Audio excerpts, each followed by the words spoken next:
नमामि हरिप्रिये। वाञ्छाकल्पतरुभ्यश्च कृपा सिन्धुभ्यैव च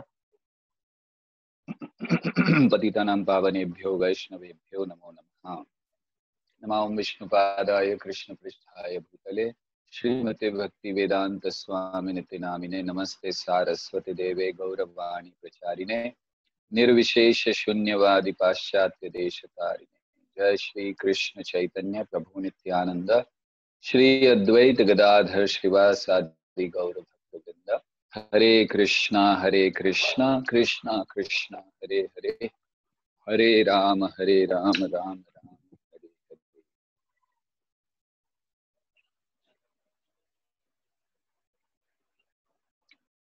हरे कृष्णा, स्वागत है आप सबका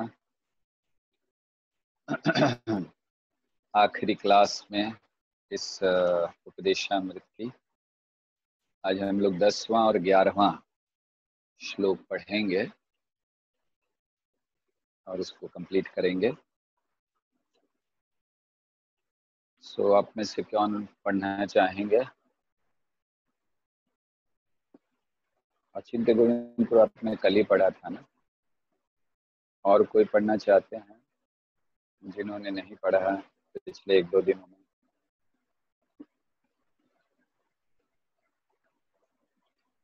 आई थिंक सब लोग श्लोक देखकर डर रहे हैं कि कौन इसको पढ़े।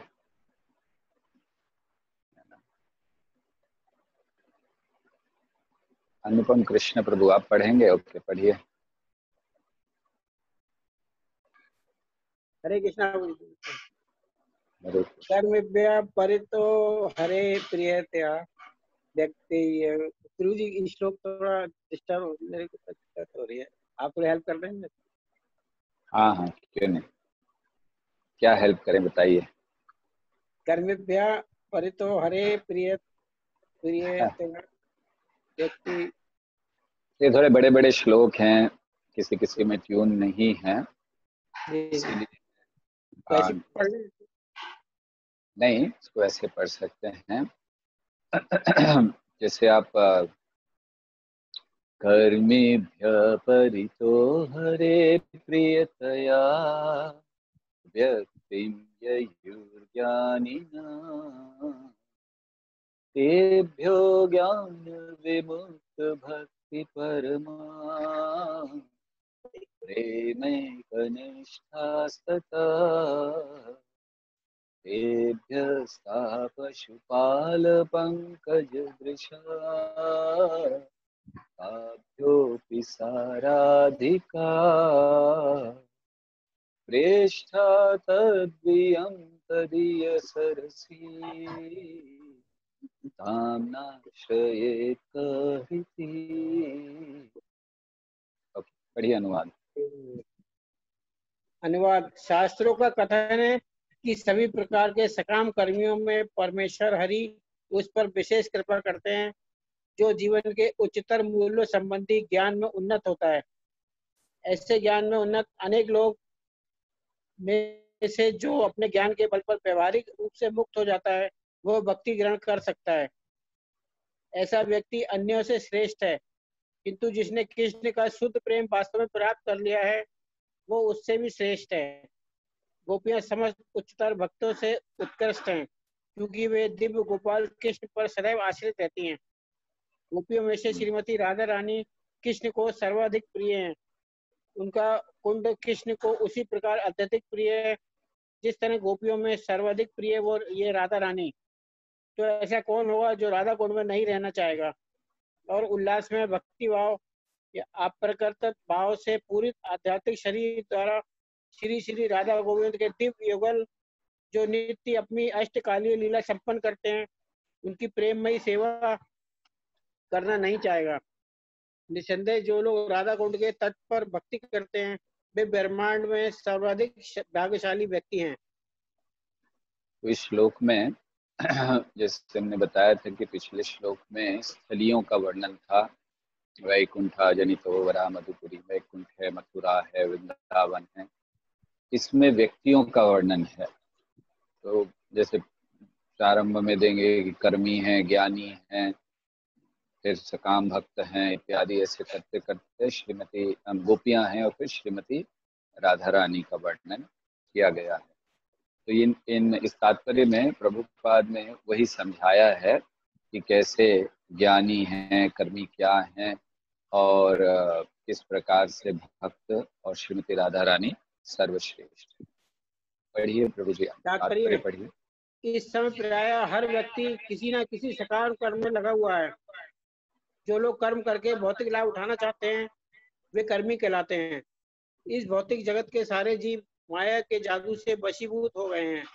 विष्णु पुराण 6.7.61 में उनका वर्णन हुआ है। विष्णु शक्ति पराप्रोक्ता प्रोक्ता क्षेत्र क्या क्या तथा परा अविद्या कर्म संज्ञान्या तृतीय शक्ति ऋष्यते। बहुत अच्छा। मुनियों ने पूर्ण पुरुषोत्तम भगवान की शक्ति को 3 कोटियों में विभक्त किया है। आध्यात्मिक शक्ति, तटस्थ शक्ति तथा भौतिक शक्ति।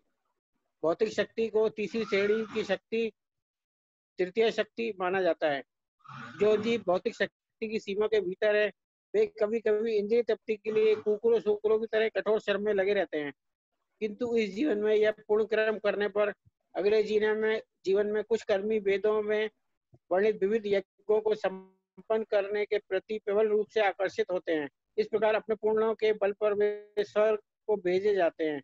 वास्तव में जो लोग वैदिक आदेशों के अनुसार ही यज्ञ करते हैं वे चंद्रलोक या उससे ऊपर के लोकों में को भेजे जाते हैं, जैसा कि भगवद गीता 9.21 में उल्लेखित है। क्षीणे पूर्णे मत्स्य लोकम विशंति।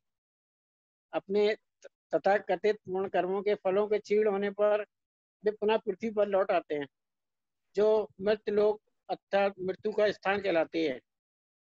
यद्यपि ऐसे लोग अपने पूर्ण कर्मों से स्वर्ग जा सकते हैं और वह हजारों वर्ष तक जीवन का आनंद प्राप्त कर सकते हैं, तो भी उन्हें अपने पूर्ण कर्मों के फलों के क्षीण होने पर इस लोक में लौटना पड़ता है।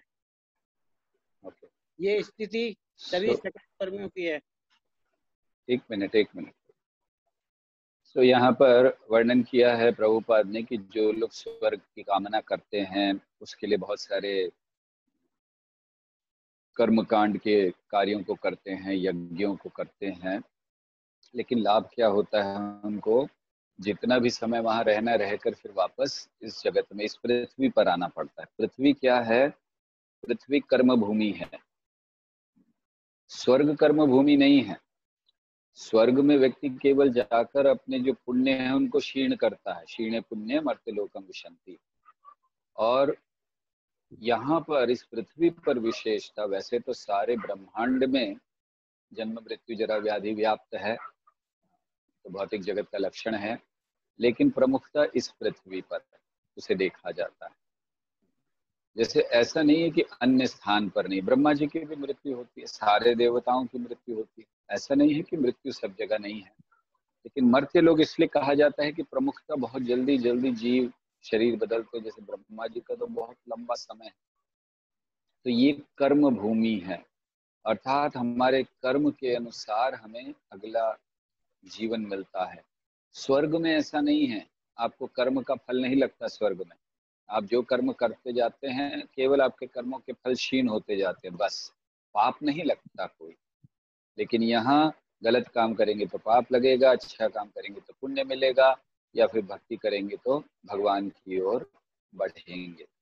इसीलिए ये जो स्थिति हमारी पृथ्वी पर है ये बहुत महत्वपूर्ण स्थिति है, क्योंकि यही एक अवसर है हमारे लिए कि हम अच्छी तरह भक्ति करके भगवान के धाम जा सकें।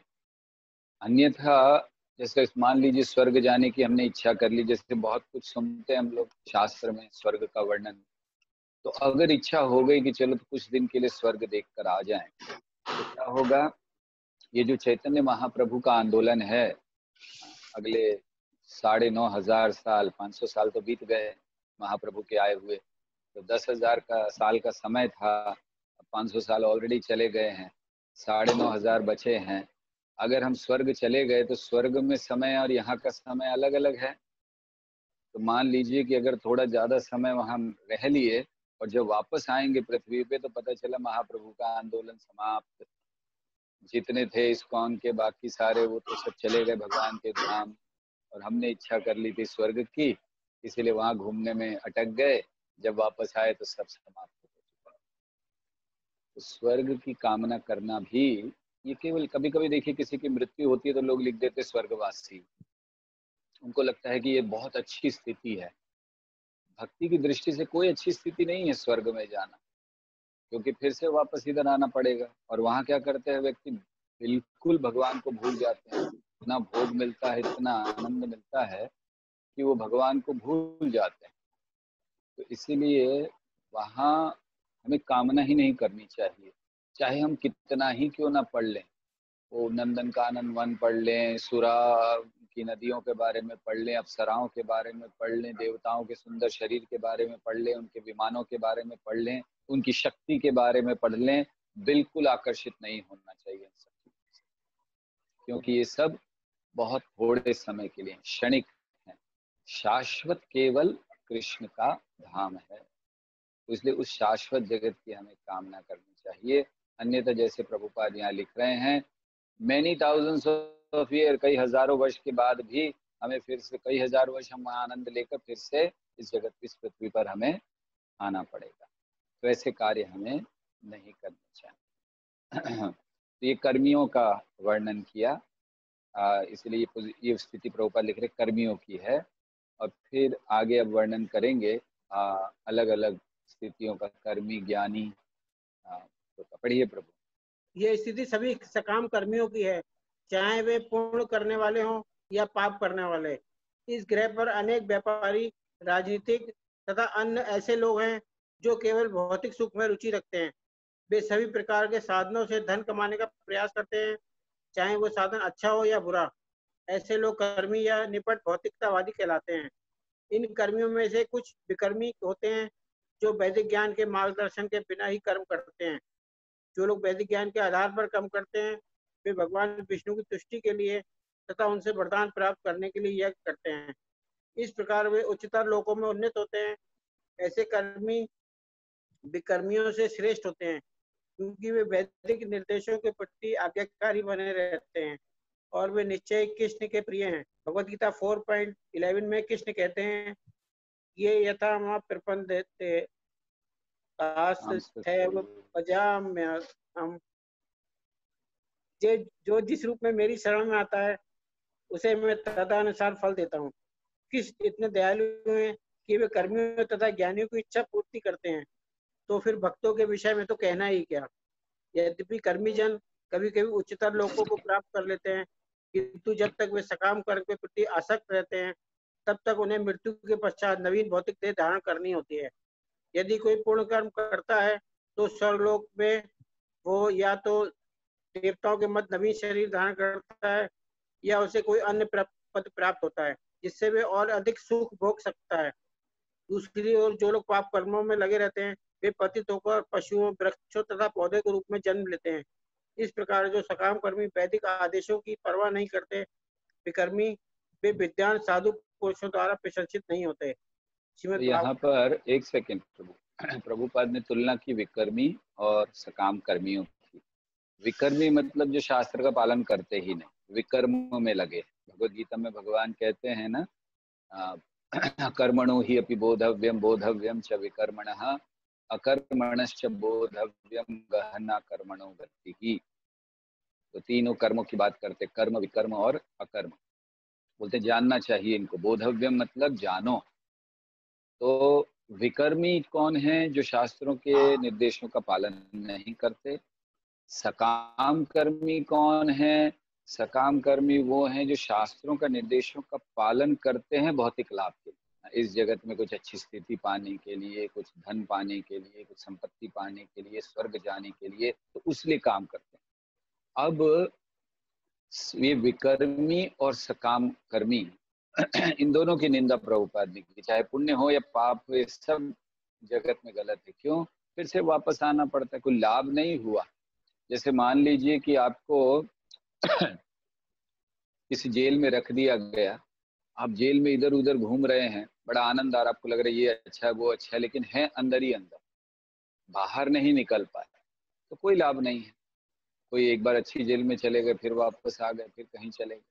या फिर हमने एक बार आपको बताया था कि लखनऊ में एक किला है महाराजाओं का पहले का, तो उस समय जो नवाब वहाँ पर राज्य किया करते थे उनका और उस किले में दीवार के अंदर, उसको जंतर मंतर कहते हैं, मतलब दीवार है दो, एक मतलब ऐसा लगता है कि खाली दीवार है, लेकिन दीवार में भी अंदर रास्ता है, और एक बार आप अगर उसमें चले जाएं तो आप बाहर नहीं निकल सकते आज भी अपने अपनी बुद्धि से। हम लोगों ने बहुत प्रयास किया था जब हम गए थे, तो बाहर नहीं निकल पाए। तो वो ऐसा बनाया गया था वो कि जब कोई शत्रु आ जाते थे तो ये जो उसमें रहने वाले वो भाग कर वो दीवार में अंदर चले जाते थे, तो शत्रु भी उनके पीछे चले जाते थे, और जब शत्रु चले जाते थे तो उनको तो रास्ता पता होता था, वो बाहर निकल जाते थे, लेकिन ये जो शत्रु थे वो अपना जीवन उधर ही खत्म करते थे, क्योंकि वो कभी बाहर ही नहीं निकल सकते थे। तो इतना अच्छा महल बनाया हुआ, तो बड़ा अच्छा लगा था। क्यों अच्छा लगा था हमें? क्योंकि ये भौतिक जगत भी ऐसा ही है कि हम लोग आ तो जाते हैं, लेकिन बाहर जाने का मार्ग अपने बल पर नहीं ढूंढ सकते, घूमते रहते, हमें लगता बहुत कर रहे हैं। हम जब गए थे तब हम बहुत छोटे थे, और साथ में परिवार के कुछ लोग थे, तो हम लोग बम्बई में रहते थे, लखनऊ गए थे, हमने कहा अरे हम लोग ढूंढ लेंगे, कोई कौन सी बड़ी बात है। मैंने अच्छा ठीक है। गाइड ने कहा कि आप, ये मेरा नाम है, जब भी आपको बाहर जाना हो ये आवाज़ लगा देना। हमने कहा हमको ज़रूरत नहीं पड़ेगी, हम बाहर आ जाएंगे। तो ठीक है, क्योंकि हम लोग बड़े बुद्धिमान थे, तो हम देख रहे थे कि किस रास्ते से वो हमें अंदर ला रहे हैं, तो हम उसको नोट कर रहे थे, और हमने सोचा था उसी से वापस चले जाएंगे। उसने एक जगह ला के हमें खड़ा किया और बोला ठीक है, अब आप थोड़ा सा घूम लीजिए और जब आना हो आवाज़ दे। वो चले गए। उसके बाद हम लोगों ने बाहर निकलने का प्रयास किया, 15 मिनट 20 मिनट घूम रहे हैं, और फिर उसमें हवा तो होती नहीं है, दो दीवारों के बीच का है, तो ज्यादा समय रह नहीं सकते वहां। वो बनाया इसीलिए गया था कि मर जाए लोग वहां पर, जो शत्रु आए मर जाए, कोई हवा नहीं कुछ नहीं दोनों। तो कुछ समय बाद हम लोग को तकलीफ होने लगी, फिर उसको आवाज लगाई जोर से, तो जैसे ही लगाई वो मतलब 1 मिनट में आ गया, जैसे मानो पीछे ही खड़ा था। हम लोग सोच रहे हुआ क्या, इतने समय से हम लोग घूम रहे हैं नहीं मिला। तो ये भौतिक जगत ऐसा है, हमें भी गाइड चाहिए, गुरु चाहिए, नहीं तो हम फंसे रहेंगे, अपने बल पर बाहर निकलने का प्रयास करेंगे, हम सोचेंगे हम सब। और बदबूदार स्थान है, वो स्थान बड़ा बदबू वाला था, क्योंकि कोई हवा का जगह नहीं था, बड़ी बदबू आ रही थी, बहुत मुश्किल से हम लोग रहे। ये जगह तो ऐसा ही है, पूरा बदबू का स्थान है, सब गंदी चीजें हैं, उसी से बदबू आती रहती है। लेकिन अब हम लोग इतने समय रहकर इसके इतने आदी हो गए हैं कि वो बदबू ही हमें जीवन का आधार लगती है। जैसे एक बार वो मछली बेचने वाला फंस गया, कहीं पर जा नहीं पाया रात को, तो उसने एक घर देखा, बोला अरे सोने दो। कहा ठीक है, लेकिन ये मछली का टोकरा बाहर रखना, मुझे बदबू पसंद नहीं। ठीक है, बाहर रख दिया, सो गया। आधी रात को ये व्यक्ति उठा मालिक, तो उसने देखा अरे कहाँ गया मछली वाला, देखा बाहर जाकर सो रहा है। तो पूछा भाई बाहर क्यों सो रहे? बोले इतनी अच्छी सुगंध के बिना मुझे नींद ही नहीं आती। तो वो मछली की बदबू जो लोग सहन नहीं कर पाते हैं, उन लोगों को आती नहीं। भक्ति सिद्धांत सरस्वती ठाकुर के जीवन का उदाहरण बताते हैं। उन्होंने अपने कुछ शिष्यों को बर्मा भेजा था, उसमें बर्मा कहलाता था, तो आज उसको म्यांमार कहते हैं ना शायद। तो बर्मा वहां पर अपने शिष्यों को भेजा था प्रचार के लिए। तो इनके जो शिष्य गए थे, एक स्थान में रहते थे बर्मा में, एक बहुत प्रसिद्ध सॉस है उनकी, नील कहते हैं उसको, नील। वो लोग मतलब अब उत्सवों में खाते हैं, जब उनका समझ लीजिए जैसे हमारे लिए जन्माष्टमी है, तो उनके लिए कोई बहुत बड़ा उत्सव होता है, वो क्रिसमस मनाते हैं, जो भी मनाते हैं, तो उसमें उसको खाते हैं, बड़ी विशेष। और वो है क्या, वो ऐसे बनती है, क्षमा कीजिएगा आप लोगों ने अगर अब प्रसाद नहीं लिया है तो कान बंद कर लीजिए। तो वो बनती ऐसे है कि अगर गली में कहीं कोई कुत्ता बिल्ली वगैरह मर जाते हैं, तो उसको उठाकर एक ऐसा बड़ा सा ड्रम पड़ा होता है हर गली में, उसमें डाल दिया जाता है, और वो सड़ता है वहां पर साल भर, क्योंकि साल में जो उत्सव आता है उसमें मनाना है, तो वो सड़ता है पूरा, सड़ के पानी हो जाता है। फिर उसको छान कर उसकी सॉस बनाई जाती। तो आप सोचिए कि वो उसको खाते हैं और उनको बड़ा आनंद आता है उसमें। और जब भक्ति सिद्धांत सरस्वती ठाकुर के शिष्य गए तो ये लोग पूड़ियाँ तलते थे देसी घी में। अब हमारी तरह तो थे नहीं, वो उस समय तो सब देसी घी खाते थे, तो ये तेल हो गया। तो देसी घी में तो उसकी बड़ी सुगंध जाती थी।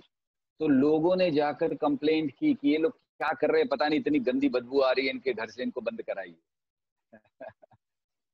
तो देसी घी की पूड़ी या देसी घी की सुगंध उनके लिए बदबू है, और वो साल भर का कुत्ता मरा हुआ उसके शरीर से निकला हुआ लिक्विड, उससे बनाया हुआ चीज बड़ी महंगी। तो देखिए क्यों ऐसा है, क्योंकि उनको वो आदत हो गई है खाने की, इसलिए उनको गंदी। हमारी बिल्कुल यही स्थिति है। आप सबको सुन सुनकर होगा छी छी छी कैसे लोग हैं, हम सब वही हैं। हमें इस भौतिक जगत की आदत हो गई है इस गंदगी की। इसीलिए जब गुरु आते हैं और वो पूड़ियाँ तलते हैं घी में, और जब हमें कहते हैं कि भक्ति करो, तो वो सुगंध हमें अच्छी नहीं लगती। हमें लगता है ऐसे थोड़ी होता है, हम कैसे आसक्तियों को छोड़ दें। जैसे उन लोगों को लगता था, बर्मा के लोगों को, कैसे हम ये इतना नील जो इतनी बढ़िया सॉस है उसको कैसे छोड़ दें। तो हमें भी यही लगता है, ये लोग कुछ भी कह रहे हैं कि आसक्त मत हो, सब कुछ त्यागो, बाहर निकलो। हमें भी यही लगता है, ये सब कहने की बात है यही। तो इसीलिए प्रभुपाद कह रहे विकर्मी और कर्मी, सकाम कर्मी केवल इस जगत में फंसे रहेंगे, एक अपने पाप के कारण, दूसरा पुण्य के कारण। और किस तरह फंसे रहते हैं, श्रीमद् भागवत के अगले श्लोक में प्रभुपाद बता रहे हैं। पढ़िए प्रभु जी पढ़िए। सॉरी, आप प्रभु अनम्यूट कर लीजिए। श्रीमद् भागवतम 5.5.4 में कहा गया है, नूनम प्रमत्ता कुरुते विकर्मा सुनिए यदिन्द्रिये। सुनिए जरा, प्रेम प्रेम से, प्रेम से। नूनम प्रमत्त कुरुते विकर्म यदिन्द्रिय प्रीतयराप्नोति न साधु मन्ये यद आत्मनो असन्नपि क्लेशदाश देह। अनुवाद। भौतिकतावादी लोग जो केवल इंद्रिय तृप्ति के लिए कुकरों शुक्रों की तरह कार्य करते हैं, वास्तव में पागल हैं। वे केवल इंद्रिय तृप्ति के लिए सभी प्रकार के गृहीत कार्य करते हैं। भौतिकतावादी कार्यकलाप बुद्धिमान व्यक्तियों के लिए तनिक भी शोभा नहीं देते, क्योंकि ऐसे कर्म करने से मनुष्य को भौतिक शरीर मिलता है जो दुखमय होता है। मनुष्य जीवन का उद्देश्य 3 प्रकार की दुखमय अवस्थाओं से बाहर निकलना है, जो भौतिक अस्तित्व की भाग रूप है। दुर्भाग्यवश सकाम कर्मी धन कमाने तथा येन केन प्रकार क्षणिक भौतिक सुख सुविधा पाने के पीछे पागल हुए रहते हैं। अतः वे निम्न योनियों में पतित होने का संकट मोल लेते हैं। भौतिकतावादी लोग इस भौतिक जगत में सुखी बनने के लिए मूर्खतावश अनेक योजना बनाते हैं। वे ये नहीं सोचते कि उन्हें कुछ ही वर्ष जीवित रहना है, जिसका अधिकांश भाग इंद्रिय तृप्ति के लिए धन अर्जित करने में बीत जाएगा। अनंतोगत्वा ऐसे कर्म मृत्यु के साथ धरे के धरे रह जाएंगे। भौतिकतावादी ये नहीं सोचते कि शरीर को त्यागने पर वे निम्न पशुओं या पौधों या वृक्षों का शरीर धारण कर सकते हैं। इस तरह उनके सारे कार्य जीवन के उद्देश्य को पराजित करने वाले होते हैं। वे न केवल अज्ञानी के रूप में उत्पन्न होते हैं, अपितु अज्ञान के धरातल पर ये सोचते हुए कर्म भी करते हैं कि वे गगनचुंबी इमारतों, बड़ी बड़ी मोटर कारों, सामान्य पदों आदि के रूप में भौतिक लाभ भी प्राप्त कर रहे हैं। वे ये नहीं जानते कि अगले जन्म में वे पतित होंगे और उनके सारे कार्यकलाप उनके पराभव या पराजय स्वरूप होंगे। यही श्रीमद् भागवतम 5.5.5 का निर्णय है। पराभवस्ताव अबोध जाता। तो देखिए, ये जो प्रभुपाद ने भी लिखा, ना तो हम लोगों ने पहली बार सुना है, ना ही ऐसा है कि हमें बड़े आश्चर्य हो रहा है कि लोग ऐसा करते हैं। क्यों? क्योंकि हम ये कई बार पढ़ चुके हैं और कई बार सुन चुके हैं, और फिर भी इस स्थिति से बाहर नहीं आते। तो ये ऐसा नहीं सोचना चाहिए हम लोग जब ये पढ़ें कि अरे वो कैसे होते हैं सकाम कर्मी, हम लोग तो बिल्कुल कामना नहीं करते स्वर्ग जाने की। तो इसीलिए ये हमारे लिए भी लागू है ये सब। क्योंकि अगर हमारी भी आसक्ति बिल्डिंगों में, कार में, और सही है एक्चुअली, कितने समय भी भक्ति करता रहे व्यक्ति, इच्छा तो रहती कि एक अच्छी कार लेकर चलो, एक अच्छा घर हो जाए, मेरा परिवार बड़ा सुखी रहे। कभी ये कामना नहीं करता व्यक्ति, ये नहीं सोचता कि क्या जरूरत है घर बनाने की। हाँ, पड़े रहो जैसे हैं। जैसे लोमश ऋषि, लोमश ऋषि का नाम आपने सुना होगा। ये बहुत लंबी आयु के ऋषि हैं। कहते हैं कि उनके शरीर बालों से भरा हुआ है, लोम, इसे लोमश ऋषि कहते हैं। और उनके शरीर जब, ऐसे कहते हैं कि जब ब्रह्मा जी की मृत्यु होती है तो उनके शरीर से एक दो बाल गिर जाते हैं, और जब उनके शरीर से सारे बाल गिरेंगे तब वो उनकी मृत्यु होगी। कितना लंबा जीवन हो गया, सोचने की प्रयास मत कीजिए। और वो लोमश ऋषि एक दिन तपस्या कर रहे थे नदी के किनारे। इंद्र उनके पास आए कि आप इतने महान, इतने बड़े ऋषि हैं, आप ऐसे हैं, मैं आपके लिए कुटिया बना देता हूँ। तो लोमश ऋषि ने कहा, जीवन बड़ा थोड़ा सा है, क्यों उसमें समय बर्बाद करना है कुटिया उटिया बनाने के लिए, तपस्या करें, भगवान का स्मरण करें। इन लोमश ऋषि इसको कहते हैं, जिनका जीवन इतना लंबा है।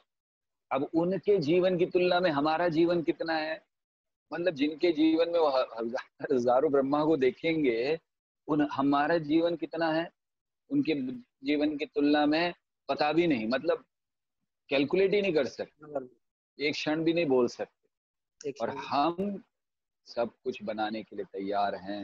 हमें घर चाहिए, हमें परिवार, संपत्ति। तो ये देखिए कितना बड़ा आश्चर्य, और ये माया है। हमें माया को ढूंढने के लिए कहीं बाहर जाने की जरूरत नहीं है, अपने आसपास देख लीजिए, पता चल जाएगा। सब पड़े हुए हैं माया में, बस केवल पहचानने की जरूरत है।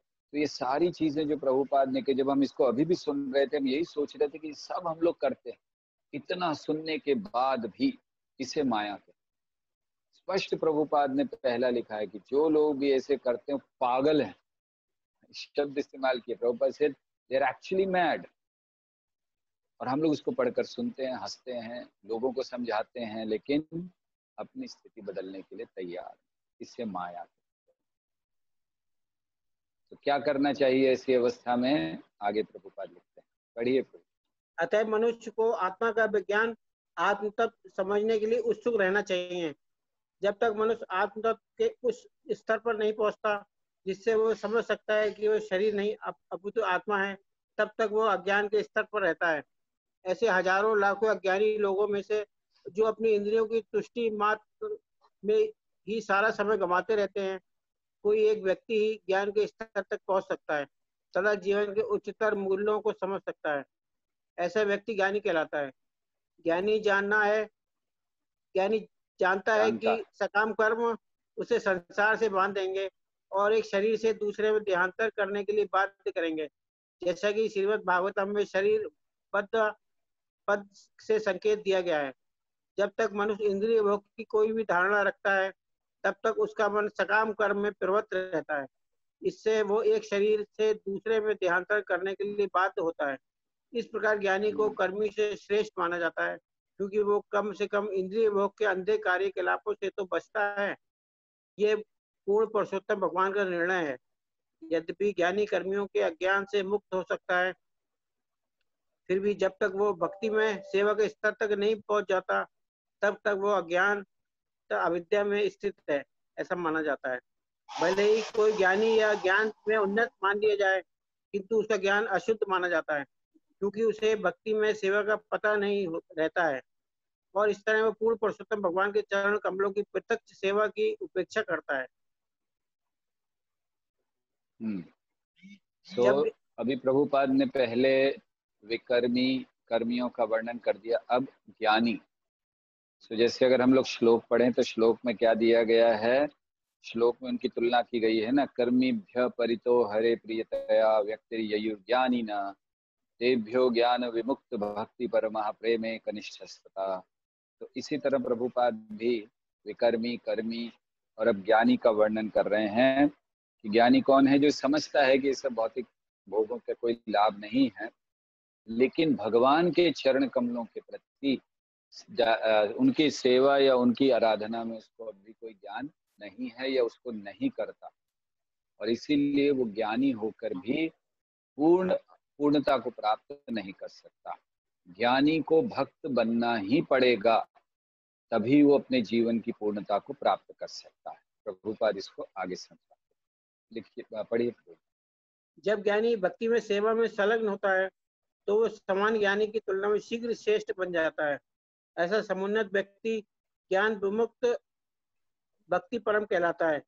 ज्ञानी जिस तरह भक्ति में सेवा ग्रहण करता है उसका उल्लेख भगवद गीता 7.19 में हुआ है, जिसमें कृष्ण कहते हैं, बहुनाम बहुनाम जन्मनाम जन्मनामन्ते ज्ञानवान् मां प्रपद्यते वासुदेवः सर्वमिति स महात्मा सुदुर्लभः। जो अनेकानेक जन्म जन्मांतरों के बाद वास्तव में ज्ञान प्राप्त कर लेता है, वो मुझे समस्त कारणों तथा प्रत्येक वस्तु का कारण जानकर मेरी शरण में आता है। ऐसा महात्मा अत्यंत दुर्लभ होता है। वास्तव में चतुर पुरुष वही है जो कृष्ण के चरण कमलों की शरण ग्रहण करता है, लेकिन ऐसा महात्मा अत्यंत दुर्लभ होता है। विधि विधानों के अनुसार भक्ति स्वीकार करने के बाद नारद तथा सनक सनातन जैसे परम भक्तों के पद चिन्हों पर चलकर मनुष्य ईश्वर के सहज प्रेम के पद को प्राप्त कर सकता है। तब पूर्ण पुरुषोत्तम भगवान उसे श्रेष्ठ मानने लगते हैं। जिन भक्तों ने ईश्वर प्रेम विकसित कर लिया है वो निश्चय उच्च पद पर है। समस्त भक्तों में अभी गोपियां एक श्रेष्ठ मानी। मिनट, अभी उन्होंने विकर्मी, कर्मी, ज्ञानी और फिर अब भक्त का वर्णन कर रहे हैं, क्योंकि ज्ञानी को भक्त बनना पड़ेगा। तो भक्त कौन है? उदाहरण दिए, बहुनाम जन्मनामन्ते, जो ये जान जाए वासुदेव सर्वमिति स महात्मा से दुर्लभ, वो भक्त है और भगवान के चरण कमलों में समर्पण करता है और भक्ति के नियमों का पालन करता है और भक्ति में आगे बढ़ता है। लेकिन कैसे? नारद इत्यादि, मतलब गुरु परंपरा के द्वारा। तो ऐसे भक्त का वर्णन है। फिर ऐसे भक्तों में कौन श्रेष्ठ हैं? गोपियां, और फिर गोपियों में श्रीमती राधा रानी। तो उसको यहाँ पर समझा रहे हैं। तो उसको समझने से पहले हम लोगों ने जो अभी तक पढ़ा है उसको ठीक से समझ लें वापस, ताकि ये जो हम लोग पढ़ रहे हैं अच्छी तरह से हमें ज्ञान हो जाए। तो हम लोगों ने ज्ञानी सकाम कर्मियों के बारे में पढ़ा। प्रभुपाद ने कर्मी और विकर्मी, ये दो लोगों का वर्णन किया। विकर्मी कौन है? पाप करने वाले, वैदिक आदेशों की परवाह नहीं करते, पशुओं वृक्षों के रूप में जन्म लेते हैं, विद्वान साधु पुरुषों द्वारा प्रशंसित नहीं होते, इस भौतिक जगत में सुखी बनने के लिए अनेक योजनाएं बनाते हैं। कर्मी कौन है? पुण्य करते हैं, वैदिक निर्देशों के प्रति आज्ञाकारी हैं, भगवान विष्णु की तुष्टि के लिए यज्ञ करते हैं, लेकिन उसमें अपनी कामनाएं बनाए रखते हैं।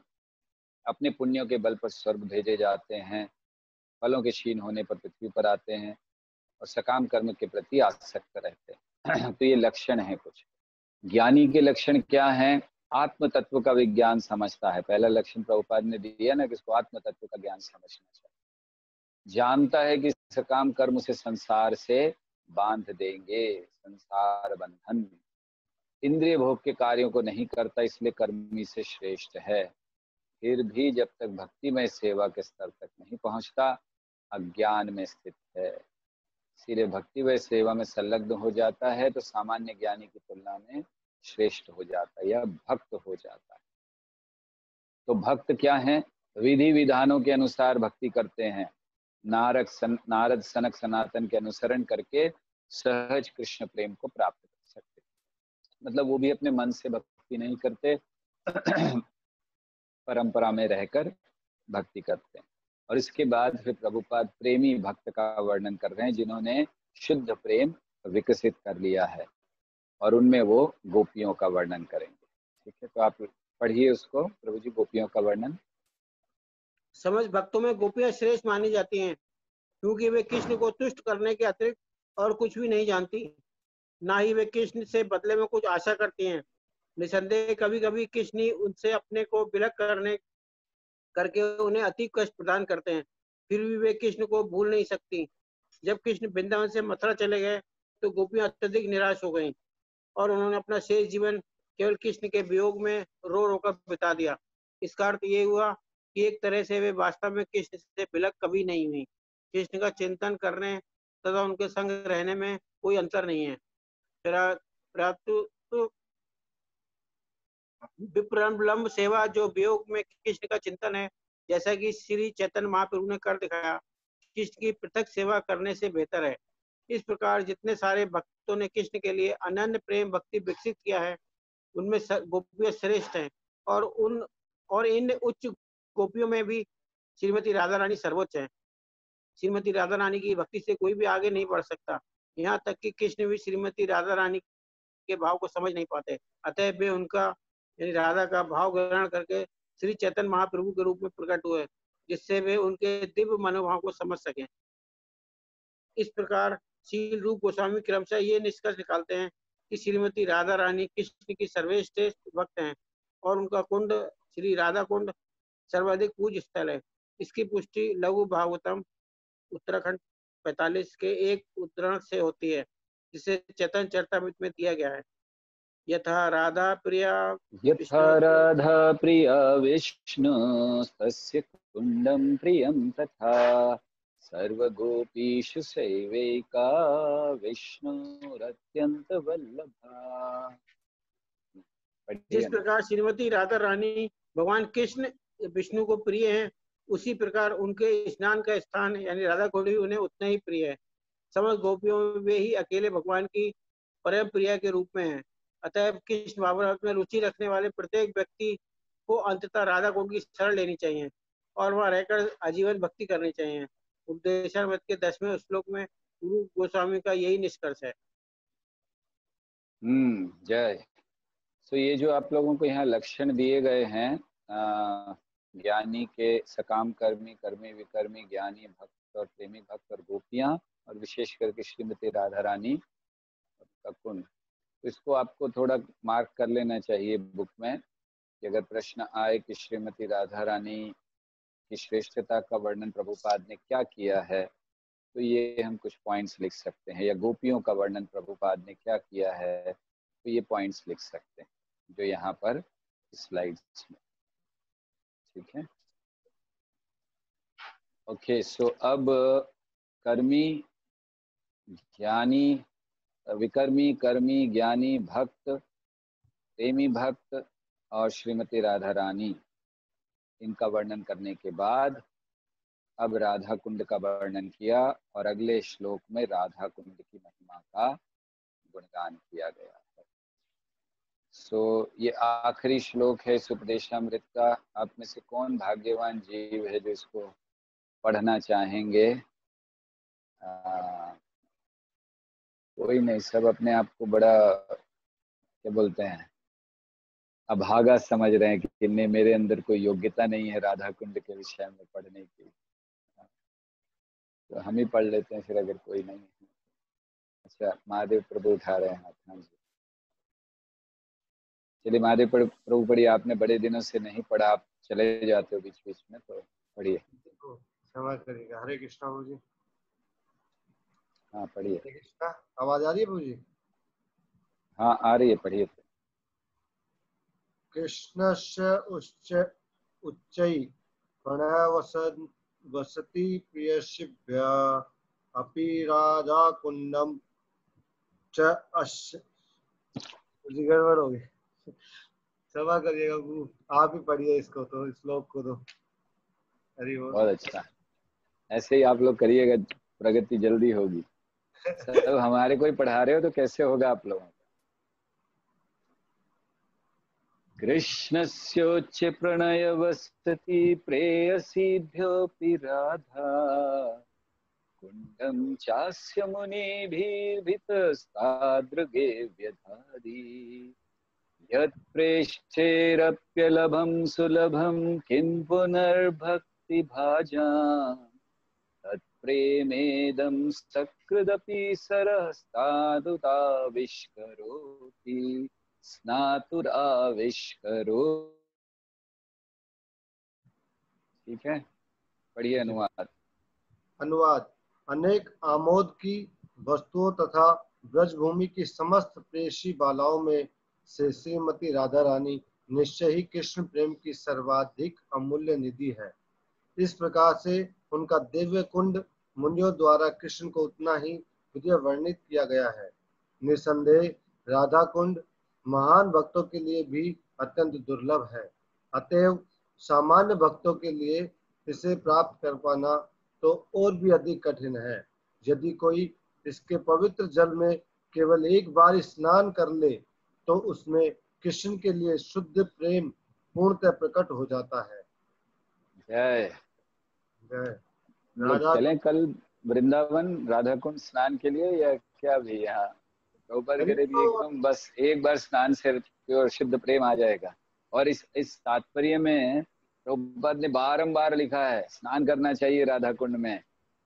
तो प्रश्न आता है कि स्नान करना चाहिए कि नहीं, क्योंकि हम लोगों को तो समझाया गया था कि अरे राधा कुंड में बिल्कुल स्नान नहीं करना चाहिए, प्रभुपाद ने मना किया है। सो खैर हम लोग इसको पहले पूरा पढ़ लें, फिर बताएंगे कि प्रभुपाद ने क्या मना किया था, किसको मना किया था, और अब इस समय में हमें क्या करना चाहिए। यस, पढ़िए प्रभु। तात्पर्य शिला प्रभुपाद के द्वारा। शिला प्रभुपाद की जय। राधा कुंड इतना पूज्य क्यों है? यह सरोवर इसलिए पूज्य है क्योंकि यह श्रीमती राधा रानी का है, जो श्री कृष्ण की सर्वाधिक प्रिय पात्रा है। वे समस्त गोपियों में से सर्वाधिक प्रिय है। इसी प्रकार उनका सरोवर श्री राधा कुंड भी बड़े बड़े मुनियों द्वारा ऐसे सरोवर के रूप में वर्णित किया गया है जो कृष्ण को साक्षात राधा के ही समान प्रिय है। निसंदेह राधा कुंड तथा श्रीमती राधा के लिए कृष्ण का प्रेम सभी तरह से एक जैसा है। यह राधा कुंड भक्ति में पूरी तरह संलग्न बड़े बड़े पुरुषों तक के लिए अत्यंत दुर्लभ है। तो फिर उन सामान्य भक्तों के लिए क्या कहा जाए जो केवल वेदी भक्ति के अभ्यास में लगे रहते हैं। अच्छा, हम ऐसा लोगों को तो जब चाहिए हम लोग गाड़ी उठाते हैं, पहुंच जाते हैं राधा कुंड। और यहाँ लिख रहे हैं कि बड़े बड़े महान लोगों के लिए भी दुर्लभ है। और फिर उन लोगों का कहना ही क्या जो वैदिक भक्ति में, इन लोगों को तो बिल्कुल नहीं मिलेगा। तो फिर लेकिन हम लोग तो जिन्होंने भी प्रारंभ किया है बस गाड़ी उठाए पहुंच गए, स्नान करा आ गए। फिर ऐसा कैसे है? ऐसा इसलिए है क्योंकि हम लोगों के ऊपर एक ब्रजवासी की कृपा है, श्रील प्रभुपाद की। उनकी कृपा से हमें राधा कुंड प्राप्त हो रहा है बड़ी आसानी से, सरलता से, अन्यथा संभव नहीं है। ये जो राधा कुंड है दरअसल गौड़ीय वैष्णवों के लिए अर्थात हम सब के लिए बहुत महत्वपूर्ण स्थान है। राधा कुंड में एक समय भक्ति सिद्धांत सरस्वती ठाकुर जब परिक्रमा कर रहे थे राधा कुंड की, आप जानते हैं कि एक होती है परिक्रमा गिरिराज की, गोवर्धन की, जिसमें राधा कुंड भी आ जाते हैं, और एक केवल राधा कुंड की परिक्रमा होती है, छोटा बहुत जल्दी हो जाता है। राधा कुंड की परिक्रमा कर रहे थे तो उस समय जयपुर के राजा आए, तो वो सब कुछ शिष्य आए, उन्होंने बताया भक्ति सिद्धांत सरस्वती ठाकुर को, देखिए देखिए महाराजा आए हुए हैं, वो भी परिक्रमा कर रहे हैं। तो उन्होंने कहा जानते हो परिक्रमा क्यों कर रहे हैं? क्योंकि वो कृष्ण के भक्त हैं। और ये इसीलिए क्योंकि राधा रानी कृष्ण से संबंधित है, इसलिए वो राधा रानी की भी पूजा कर लेते हैं। लेकिन हम राधा रानी के भक्त हैं, और क्योंकि कृष्ण राधा रानी से संबंधित हैं इसीलिए हम उनकी भी पूजा कर लेते हैं।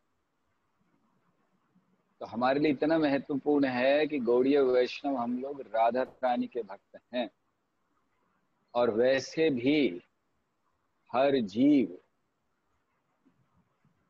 जब हम लोग प्रकट होते या जीव का वर्णन किया जाता है तो जीव हमारा जो सिद्धांत है इसको हम बहुत स्पष्ट करेंगे जब भगवत गीता या अन्य ग्रंथों में आएगा कि हमारी फिलॉसफी क्या है। अगर कोई पूछे कि आपका दर्शन क्या है, आप लोग किस दर्शन का पालन करते हैं, तो हम क्या कहेंगे? कौन सा दर्शन है हमारा? हम ये नहीं कहते हैं कि अचिंत्य भेदा भेद, दर्शन नहीं है, उस तत्व है।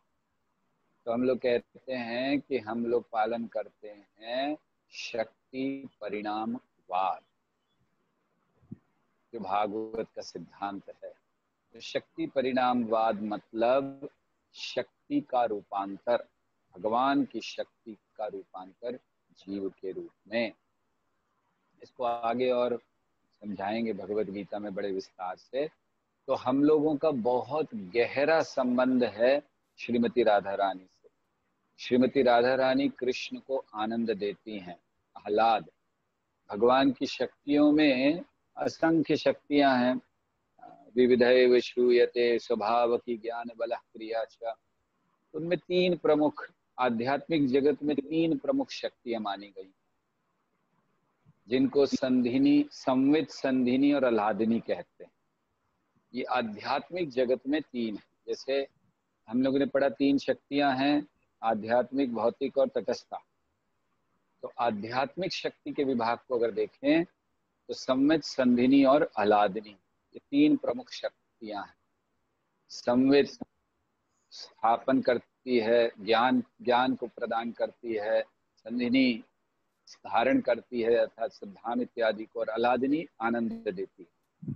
और जब यही तीन शक्तियां विकृत रूप में इस भौतिक जगत में प्रकट होती हैं तो वो तीन गुण कहलाते हैं, तमोगुण, रजोगुण और सत्वगुण।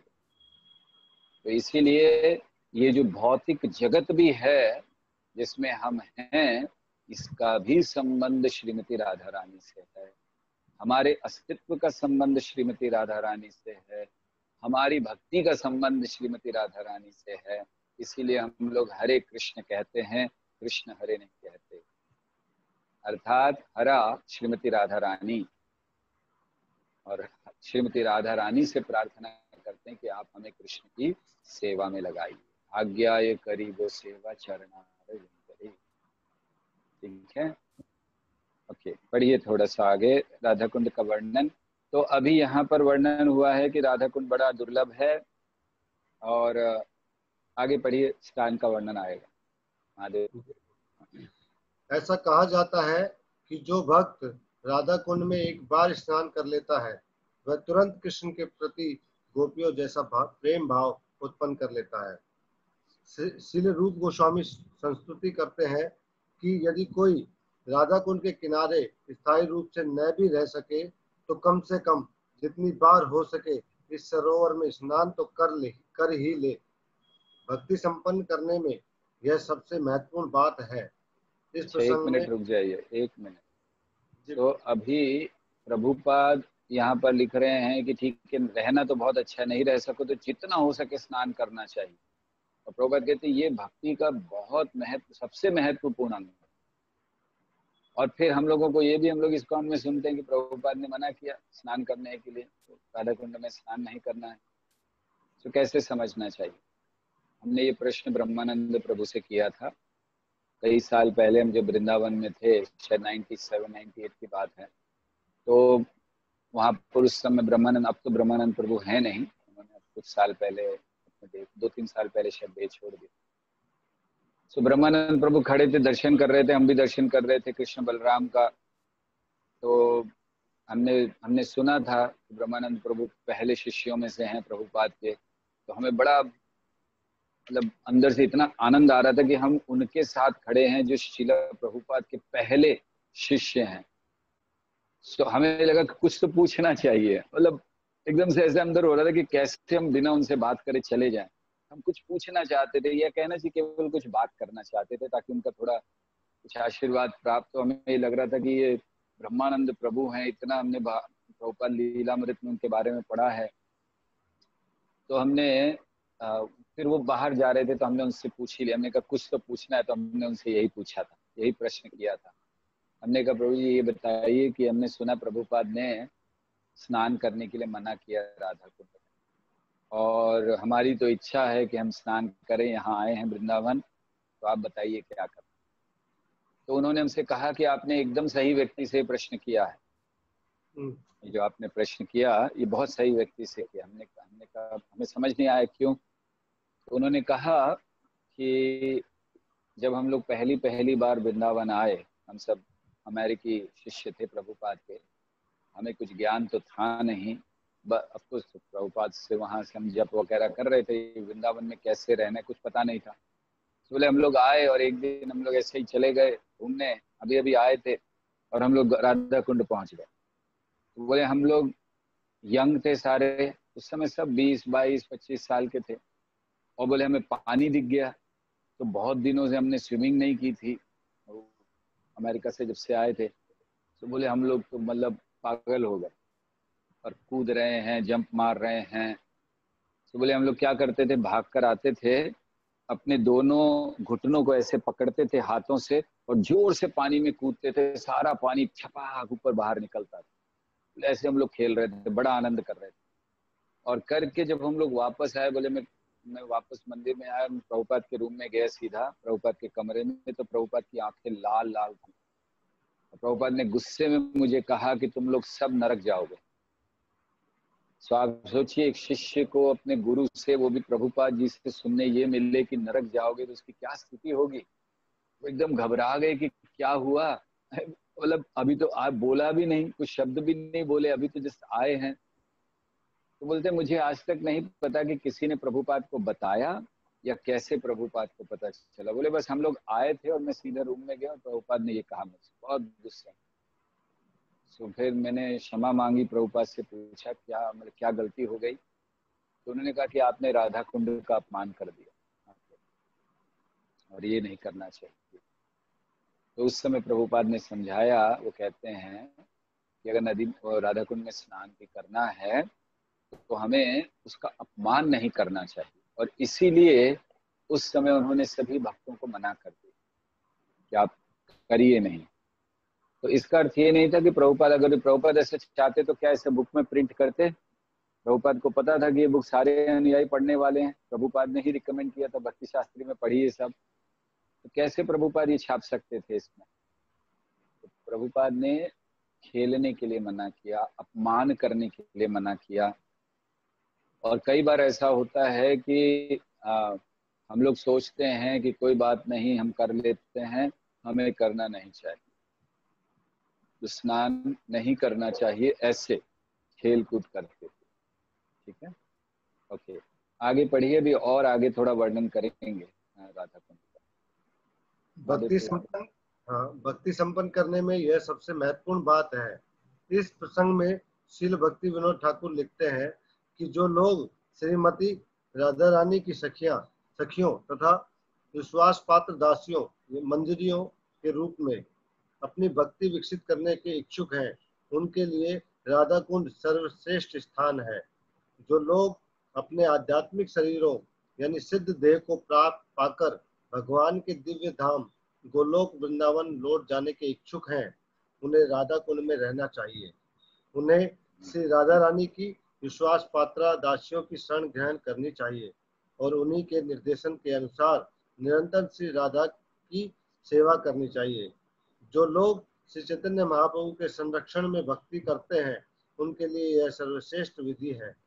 इसके संबंध में श्रील भक्ति सिद्धांत सरस्वती ठाकुर लिखते हैं कि नारद तथा सनक जैसे बड़े बड़े मुनि एवं परम भक्त भी राधा कुंड तक आकर एक बार स्नान करने का अवसर प्राप्त नहीं कर पाते, तो फिर सामान्य भक्तों के विषय में क्या कहा जाए।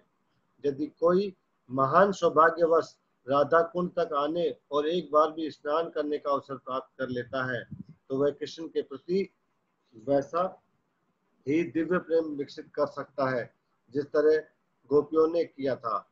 यह भी संस्तुति की गई है कि मनुष्य राधा कुंड के निकट पर निवास करे और भगवान की प्रेममयी सेवा में तल्लीन रहे।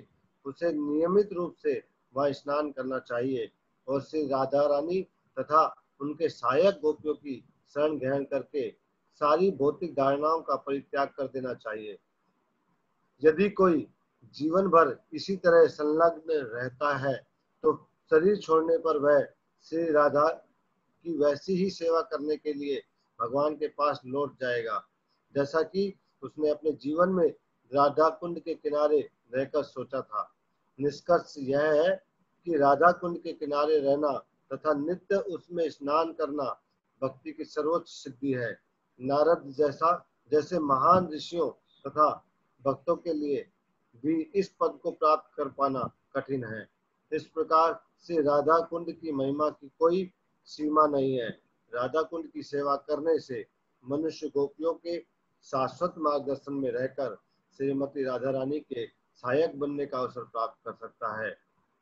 श्रीमती राधा रानी की जय। श्रील प्रभुपाद की जय। सो यहाँ हम लोगों ने ये जो आखिरी श्लोक था, तो इसमें देखा तो भक्ति विनोद ठाकुर की टीका है कि जो भक्त श्रीमती राधा रानियों की सखियों या विश्वास पात्र दासियों के रूप में भक्ति विकसित करना चाहते हैं, उनके लिए राधा कुंड सर्वश्रेष्ठ स्थान है। तो वहाँ शरण ग्रहण करके सेवा करेंगे तो फिर गोलोक जा सकेंगे। और जो चैतन्य महाप्रभु के आश्रम में स्थित हैं, उनके लिए भी ये सर्वश्रेष्ठ विधि है। भक्ति सिद्धांत सरस्वती ठाकुर भी लिखते हैं कि नारद जैसे भक्तों को प्राप्त नहीं होता, भौतिक धारणाओं को त्याग कर वहां रहें, गोपियों की शरण ग्रहण करनी चाहिए और जीवन भर इसी तरह करने के बाद भक्त गोलोक वृंदावन भेज दिया जाएगा। तो फिर आप में से कितने लोग गोलोक वृंदावन जानना चाहते हैं? कोई नहीं जाना चाहते, ठीक है, रहने दीजिए, फिर कोई चिंता ही नहीं। तो अब इसको अभी हम लोगों ने सुना कि नहाना चाहिए ना, कितनी बार प्रभुपाद ने एक 2 पेज के तात्पर्य में कितनी बार लिख दिया। तो इसलिए हम थोड़ा सा अंतिम विचार इस राधा कुंड के विषय में कर लेते हैं कि क्या अर्थ है। तो जब हम राधा कुंड में स्नान करते हैं तो हम प्रेमा भक्ति के स्तर को क्यों नहीं प्राप्त करते? उत्तर यह है कि शील रूप गोस्वामी इस श्लोक में उन भक्तों की बात कर रहे हैं जो भाव भक्ति के स्तर पर हैं। हमने आपको कहा था 9, 10, 11 श्लोक भाव भक्ति और प्रेम भक्ति वालों के लिए है, 8 तक रागानुगा है, 7 तक। तो ये रूप गोस्वामी श्लोक में उन भक्तों की बात कर रहे हैं जो भाव भक्ति के स्तर पर हैं। जब वो राधा कुंड में स्नान करते हैं तो प्रेम भक्ति के स्तर को तुरंत प्राप्त कर लेते हैं, हम नहीं कर पाते। दूसरी चीज, राधा कुंड को हम तब समझ पाएंगे जब हम उपदेशामृत के पहले 10 श्लोकों को अच्छी तरह से ग्रहण करेंगे। अर्थात राधा कुंड के विषय में जो भी लिखा भक्ति विनोद ठाकुर, भक्ति सिद्धांत सरस्वती ठाकुर, प्रभुपाद ने, लेकिन कब लिखा? 11वें श्लोक में। पहले से 10 तक के श्लोक करना है। अगर वाचो वेगम मनसा क्रोध वेगम नहीं है, उसको वेगों को संतुष्ट नहीं किया, अपने वेगों को नियंत्रित नहीं किया, 6 चीजों को त्यागा नहीं, 6 चीजों को स्वीकार नहीं किया, 6 आदान प्रदान नहीं हुए भक्तों के साथ, 3 प्रकार के भक्तों के बारे में समझा नहीं, और किस तरह से भक्तों को गलत तरीके से देखना बंद नहीं किया, हरि नाम की मधुरता को नहीं समझा, और फिर किसी जो गोलो वृंदावन वासी हैं या भगवान के नित्य संगी हैं उनके पद चिन्हों पर नहीं चले, और फिर ये नहीं समझा कि मथुरा वृंदावन इत्यादि में क्या श्रेष्ठता है, और कर्म विकर्मी कर्मी ज्ञानी इन सब के विषय में नहीं जाना, तब राधा कुंड को नहीं समझ सकते। वो सब कर लेंगे तब राधा कुंड को समझ पाए। श्रील प्रभुपाद के अनुयायी अधिकार होने पर भी प्रचार क्षेत्र को छोड़कर राधा कुंड में रहना नहीं चाहते।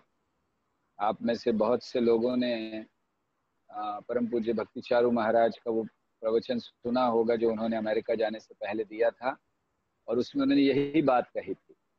उन्होंने कहा कि अगर सब लोग जाकर राधा कुंड में रहने लगेंगे तो प्रचार कौन करेगा? प्रभुपाद ने हमको ये नहीं कहा कि हम वृंदावन में रहें, प्रभुपाद ने ये नहीं कहा कि हम राधा कुंड में रहें। प्रभुपाद ने कहा जहाँ है राधा कुंड जाइए, लेकिन जहाँ है वहाँ रहकर प्रचार कीजिए। तो इसलिए श्रील प्रभुपाद के अनुयायी अधिकार होने पर भी, ऐसा नहीं कि उनको राधा कुंड में रहने का कोई अधिकार नहीं है, प्रवेश का कोई अधिकार नहीं, वो नहीं रहना चाहते।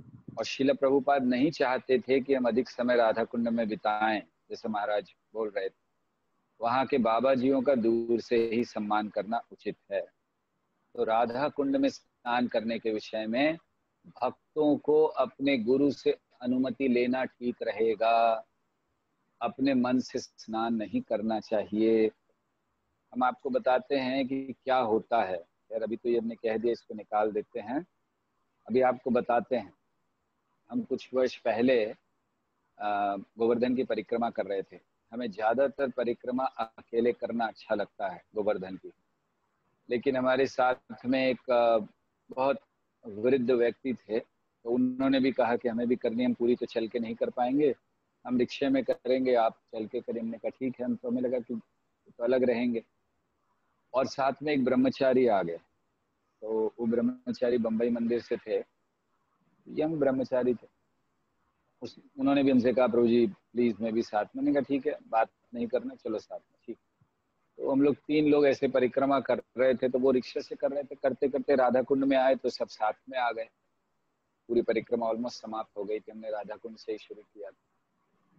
तो वहां पर जब आए तो ये जो वृद्ध भक्त थे, तो इन्होंने कहा कि प्रभु जी अभी मुझे नहीं पता मैं अगली बार कब राधा कुंड आऊंगा, अब इतना उम्र हो गया है तो अब नहीं पता कब आऊंगा, और स्नान की बड़ी इच्छा है, लेकिन कहा गया कि गुरु से पूछे बिना स्नान नहीं करना चाहिए, तो अगर आप अनुमति दे दे तो हम स्नान कर लें। सो हम तो उनके गुरु नहीं हैं, लेकिन उन्होंने उस समय कहा कि आप दे दीजिए, तो हम पता नहीं अब कब आएंगे। तो हमने भी यही सोचा कि सही बात है, पता नहीं अब इनको, ये वृद्ध हैं, अगली बार आ भी पाए कि नहीं आ पाए, और अगर हम मना कर दें और पता चले कि कल को कुछ उनको हो गया तो हम जीवन भर अपने आप को कोसते रहेंगे कि अरे कम से कम स्नान तो करने देते राधा कुंड में। तो हमने कहा ठीक है आप कर लीजिए, क्योंकि हमें पता था वो तो बड़े आदत से करेंगे। सो हमारी भी इच्छा थी, तो हमने कहा हम भी करेंगे, तो हम रहे थे।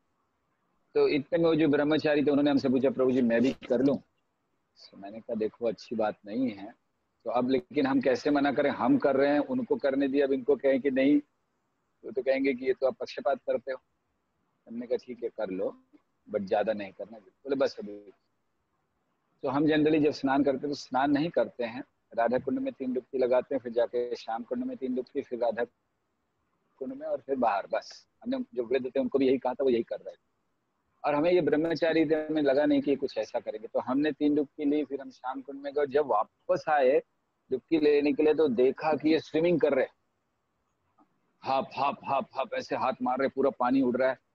अरे हमने देखा, हम इतना, हमें लगा क्या हो गया, ये मैंने क्यों इनको कह दिया स्नान करने के लिए, इतना बड़ा उनका भी अपराध हमारा भी अपराध। और हमने तुरंत उनको रोका, जोर से चिल्लाया, हमने कहा बाहर आओ तुरंत। तो वो बाहर आए। तो हमें उन पर गुस्सा करने से ज्यादा हमें अपने आप पर क्रोध आ रहा था कि इनको हमने अनुमति क्यों दी, सारा तो पाप हमें लग गया अभी। इन्होंने जो भी अपराध किया, राधा कुंड का इन्होंने अपमान कर दिया, और क्योंकि हमने अनुमति दी थी तो सारा पाप हमें लग गया। तो हमें बड़ा दुख ये हो रहा था कि क्यों इनको अनुमति दे दी हमने। फिर हमें होने लगा कि हम ही क्यों स्नान करने आए यहाँ। उस दिन बहुत दुख हुआ कि हमारे सामने, हमारे साथ में एक ब्रह्मचारी जो चल रहे हैं, उसने इतना अपमान कर दिया राधा कुंड का। तो आराम से स्विमिंग कर रहे हैं। हमने कभी सोचा नहीं था ब्रह्मचारी होते हुए ऐसे करे। कोई यूथ लड़का होता तो चलो मान लेते। तो उस दिन हमने ये जो अभी हमने आपको कहा कि अनुमति लेकर करना चाहिए, तो हमें लगा कि ये बात सही है, नहीं तो हम लोग अपराध करेंगे और अपनी ही भक्ति का नाश करेंगे, अन्यों की भी भक्ति का नाश करेंगे। हमें ध्यान है कुछ साल पहले यात्रा थी, परम पूज्य राधानाथ स्वामी महाराज की, करीब 2000 भक्त थे। तो जब राधा कुंड पर आए तो महाराज ने करीब 2.5 घंटे लेक्चर दिया, 2-2.5 घंटे से ज्यादा ही दिया होगा, पूरा राधा कुंड के ऊपर की महिमा को समझा रहे हैं, क्या है राधा कुंड, ये बहुत बढ़िया लेक्चर। और जब ऐसे सबको विश्वास या प्रिपेयर कर दिया महाराज ने कि राधा कुंड क्या है, फिर उन्होंने कहा कि ठीक है अभी आप सब लोग स्नान कर सकते हैं। ये सारे लोगों ने स्नान किया। तो क्योंकि उन्होंने 2-2.5 घंटे तक हम लोगों की चेतना को तैयार किया कि हम किस में स्नान करने जा रहे हैं, हम कहाँ जा रहे हैं, ऐसा। तो इसीलिए ये कहा जाता है कि अपने गुरु से अनुमति लेकर हमें राधा कुंड में स्नान करना चाहिए, नहीं तो हम अपराध कर रहे हैं। ठीक है। हरे कृष्णा कृष्णा कृष्णा हरे हरे, हरे राम राम राम। आप में से किसी के कोई प्रश्न, कोई टीका टिप्पणी, कुछ पूछना चाहते हैं, जिज्ञासा कोई मन में? ओके, अचिंत्य गोविंद प्रभु। हरे कृष्णा प्रभु जी, दंडवत प्रणाम। हरे प्रभु जी, हाँ 2 प्रश्न है मेरे। एक तो ये कि एक ऊपर की स्लाइड में लिखा था कि नारद और सनक जैसे भी भक्त जो है वो अवसर नहीं प्राप्त करते हैं, तो मतलब ऐसा जो। और दूसरा प्रश्न प्रभु जी लास्ट लेक्चर से रिलेटेड है, उसमें जो आपने बताया था कि मथुरा, और जो जो एक बताया था कि Mathura, then Vrindavan, then Govardhan, then इस तरीके से। तो प्रभु जी मथुरा जो है, जैसे मथुरा से भगवान जब गए थे, द्वारिका बसाई थी, तो उन्होंने ये ऑप्शन दिया था सबको कि जो मतलब जो चलना चाहे हमारे साथ उसको महामाया से कह के कि उनको निद्रावस्था में ही पहुंचा दो वहां पे, और उनको कुछ पता ना चले। तो वहां पे कुछ लोग रह गए। तो मेरा प्रश्न ये है कि क्या प्रभु जी, मतलब जो इस समय मथुरा में है, क्या वो मतलब कृष्ण लवर नहीं थे, कि वो फिर क्यों रह गए थे? इसीलिए क्या मथुरा का नीचे स्थान है, इवन वहां पे भगवान ने जन्म लिया? नहीं, ऐसा कोई नीचे स्थान उस कारण से नहीं है। और यहाँ जो श्रेणियां भी दी गई हैं, इसके आधार पर हमें किसी को नीचा नहीं मानना चाहिए। वैकुंठ का तो फिर मथुरा से नीचे हो गया, मतलब हम लोग तो बड़े श्रेष्ठ हैं कि हम जहाँ पे रह रहे हैं तो वैकुंठ भी उससे नीचे है। ये क्या दिया गया है, ये हमारे स्तर के हिसाब से उसका स्तर नहीं दिया गया ऊपर नीचे। ये दिया गया है कृष्ण को कौन सा स्थान सबसे ज्यादा आनंद देता है, उसके अनुसार ये श्रेणियां। तो वैकुंठ ठीक है आनंद देता है, लेकिन वैकुंठ से ज्यादा उनको मथुरा आनंद देता है, क्योंकि मथुरा में वो जन्म लेते हैं। लेकिन मथुरा से भी ज्यादा वृंदावन उनको आनंद देता है, क्योंकि वहाँ रासलीला करते हैं। वृंदावन से ज्यादा उनको गोवर्धन आनंद देता है, क्योंकि वहां पर दिन भर वो गायों को चराते हैं, रासलीला भी करते हैं, उसको खा भी देते हैं। और गोवर्धन से ज्यादा उनको आनंद, कृष्ण के आनंद के अनुसार ये श्रेणियां हैं। हमारे लेवल से नहीं है कि हम सोचे कि इसको इस दृष्टि से नीचा है या उस दृष्टि से नीचा। तो ये स्पष्ट है कि वो कृष्ण के आनंद के अनुसार। दूसरा, नारद और सनक सनातन इत्यादि भी क्यों नहीं प्राप्त कर पाते, उनका भाव ऐश्वर्य का है, वो वैकुंठवासी हैं। सो जो वैकुंठ के लोग हैं, जैसे श्रीमती लक्ष्मी देवी कृष्ण की रासलीला में प्रवेश नहीं कर पाते। अब कोई प्रश्न कर सकते हैं, लक्ष्मी वो तो हमेशा उनके साथ रहती, वो कैसे नहीं प्रवेश कर पाती? भाव ऐश्वर्य का है। तो इसी प्रकार नारद इत्यादि इनका भाव ऐश्वर्य का है। तो कहने का अर्थ ये ऐसा नहीं कि नारद मुनि आ नहीं सकते, प्रवेश नहीं कर सकते वहां पर। कहने का अर्थ है कि क्योंकि वो ऐश्वर्य भाव में है, इसीलिए राधा कुंड की महिमा को समझना उनके लिए थोड़ा सा कठिन होता है। क्योंकि जैसे बृहद भागवतामृतम में वर्णन है कि जब गोप कुमार वैकुंठ से गोलोक की तरफ जा रहे हैं, तो नारद मुनि इत्यादि ही उनको कहते हैं कि आप जो कर रहे हो बहुत श्रेष्ठ है, लेकिन हम लोग ये नहीं कर पाएंगे, हमारे लिए अवसर नहीं है कि हम वहां जा पाए। इसका अर्थ क्या है? इसका अर्थ ये नहीं है कि इनकी नारद मुनि में कोई कमी है या वो नहीं जा सकते। इसका अर्थ है नारद जहाँ है वहाँ संतुष्ट हैं, और इसीलिए इस कार्य को नहीं करते। ठीक है, ओके। श्याम मनमाली प्रभु। हरे कृष्णा प्रभु जी। प्रभु जी, आपने बोले थे कि इंग्लिश का पीपीटी देने के लिए इसका नेटवर्क इंस्ट्रक्शन, अभी तक तो हमने हिंदी का ही नहीं दिया है सबको। आपने हिंदी का दे दिया लास्ट है। इंग्लिश का हमने देखा, वो थोड़ा सा बदलाव है, जो हमने बनाया वैसा नहीं है, हमने कई चीजें बदल दी हैं इसमें। तो अब इसको वापस से इंग्लिश करना हमारे लिए मुश्किल है। आप थोड़ा एडजस्ट कर लीजिए ना हिंदी थोड़ा सा। ओके, और किसी का कुछ है? चिंता गोविंद प्रभु आप कुछ और बोल रहे थे, बोलिए। हाँ बोलिए, अनम्यूट कीजिए अपने आप। यस, हाँ प्रभु जी, तो ये क्लियर हो गया मुझे। मतलब कि जैसे मथुरा में जो लोग गए नहीं, इसका मतलब जो अभी मथुरा में है वो उसी मतलब परंपरा या उसी फैमिली से है जो मतलब गए नहीं कृष्ण के साथ। तो इसका मतलब वो नहीं, ऐसा निश्चित नहीं है, क्योंकि मथुरा में ऐसा नहीं है कि वही लोग रहे और उनके वही वंशज चले आ रहे हैं। उसके बाद कई लोग शिफ्ट हुए हैं। ये 5000 सालों में क्या क्या चेंज, कितने बदलाव हो गए हैं। तो बहुत से लोग दूसरे शिफ्ट हुए मथुरा में। अभी क्या आप 100 साल पहले जो होंगे, कोई 100 साल पहले भी शिफ्ट हुए होंगे वहाँ। तो ऐसे बहुत सारे लोग इधर उधर के हैं, अभी सारे लोग वो नहीं हैं जो वहाँ पर थे। ठीक है, अजय बलराम प्रभु, और उसके बाद राधिका प्राण प्रभु, उसके बाद रुक्मिणी द्वारकाधीश। बोलिए अजय बलराम प्रभु जल्दी। तो जी मेरे दो क्वेश्चन है। एक, जैसे राधा कुंड में हमें स्नान करना है, और उसके अंदर जैसे अभी बोला कि गुरु की आज्ञा लेनी चाहिए। अब गुरु हमारा तो हमारे साथ होते नहीं है, और हमें स्नान करके इच्छा है, तो उसको क्या करना चाहिए हम लोगों को?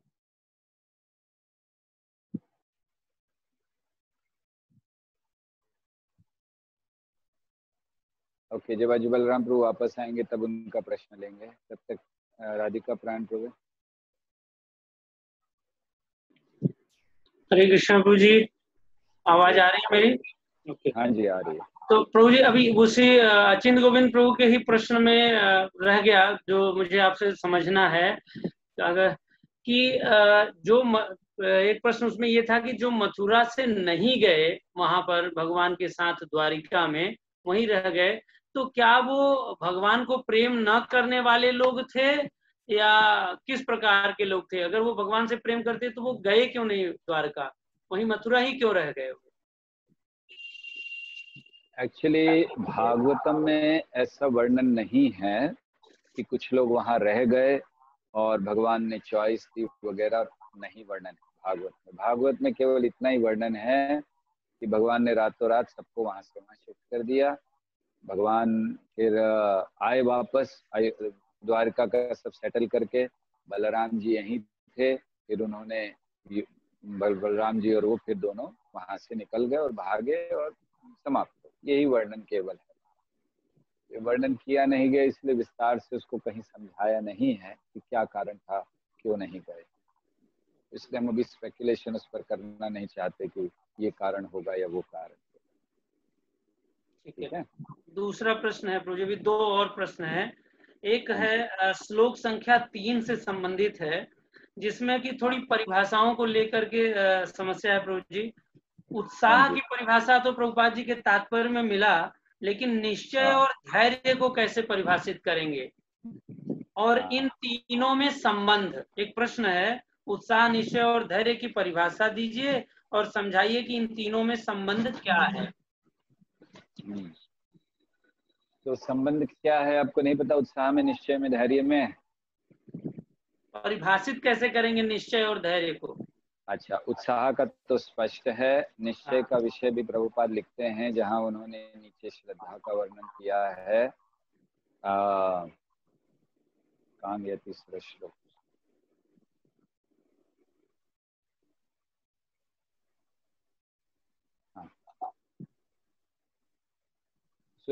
उसकी उन्होंने कोई स्पष्ट परिभाषा नहीं दी है, ना ही जैसे उत्साह की उन्होंने बहुत स्पष्ट दे दी कि बुद्धि के साथ किया गया कार्य कृष्ण भावनामृत में वो उत्साह कहलाता है।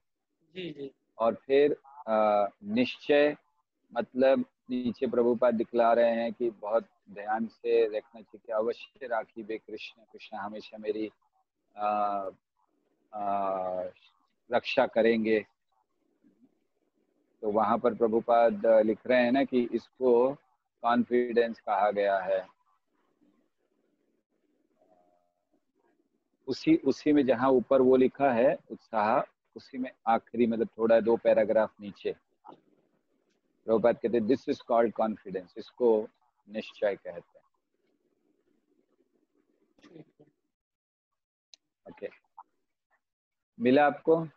हिंदी में हमें पता नहीं, हिंदी बुक नहीं हमारे पास। जहां लिखा अवश्य राखी बे कृष्ण, भक्त सोचता है अवश्य राखी बे कृष्ण, कृष्ण हमेशा मेरी रक्षा करेंगे, उसके नीचे देखिए। यही विश्वास कहलाता है। हाँ हाँ जी, हाँ।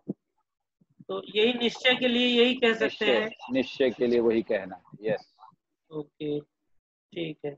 और धैर्य के लिए क्या कहेंगे? धैर्य का उदाहरण भी ऑफकोर्स प्रभुपाद ने दिए हैं। हाँ, उदाहरण स्पष्ट है। हाँ, 2 उदाहरण दिए थे ना प्रभुपाद ने।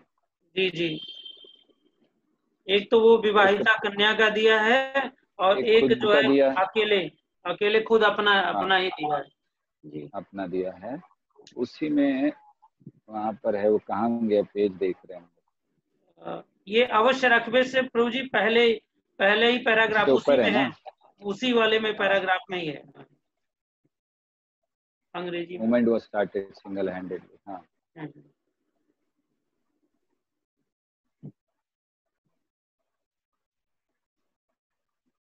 हाँ, वहां पर ऊपर प्रभुपाद लिखते हैं कि जैसे ओके, हम इसको हिंदी अनुवाद करते हैं कि व्यक्ति को भक्ति करते समय अधीर नहीं होना चाहिए और उन्हें आध्यात्मिक गुरु से उपदेश या निर्देश लेने चाहिए और धैर्य से भक्ति करनी चाहिए। तो धैर्य की परिभाषा क्या है कि जो व्यक्ति बिना अधीर हुए गुरु के आदेशों का पालन करते हुए भक्ति करता है उसे धैर्य कहते हैं। ठीक है गुरु के निर्देशों का पालन जरूर लिखिएगा। ओके, ठीक है। और कुछ था? एक और प्रोजेक्ट इसी श्लोक के से संबंधित है। 26वां प्रश्न है, शील प्रभुपाद के अनुसार भक्ति के पथ पर सबसे बड़ी बाधा क्या है? आप बताइए। अब इसमें अपना ही मतलब सारे ये 6 बाधाएं तो बताई, लेकिन इसमें सबसे बड़ी बाधा के रूप में अगर देखें तो असत सत्संग, जो असत संग होगा यही से सारा कुछ शुरू हो जाता है। तो मतलब मैं तो यही समझ पा रहा था कि असत संग या अभक्तों का संग ये सबसे बड़ी बाधा हो सकती है। बाकी आप इसको क्लियर कर दीजिए। और कोई बताइए, आप में से कोई और, ये सही है कि गलत है?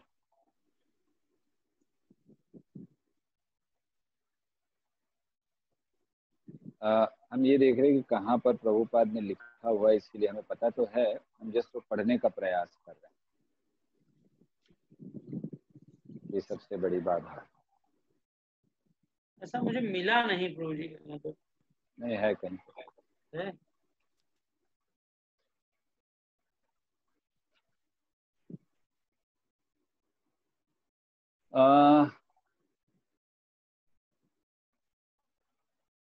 बाधा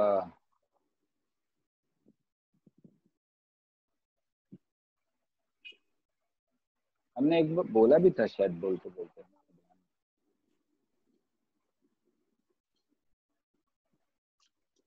तात्पर्य पढ़ा लेकिन मुझे मिला नहीं, इसीलिए मैं आपको।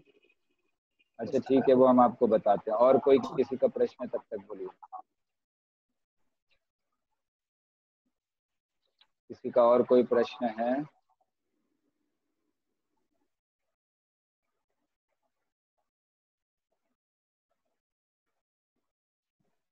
हाँ, अजय बलराम प्रभु आपका रह गया था। हाँ बोलिए बोलिए।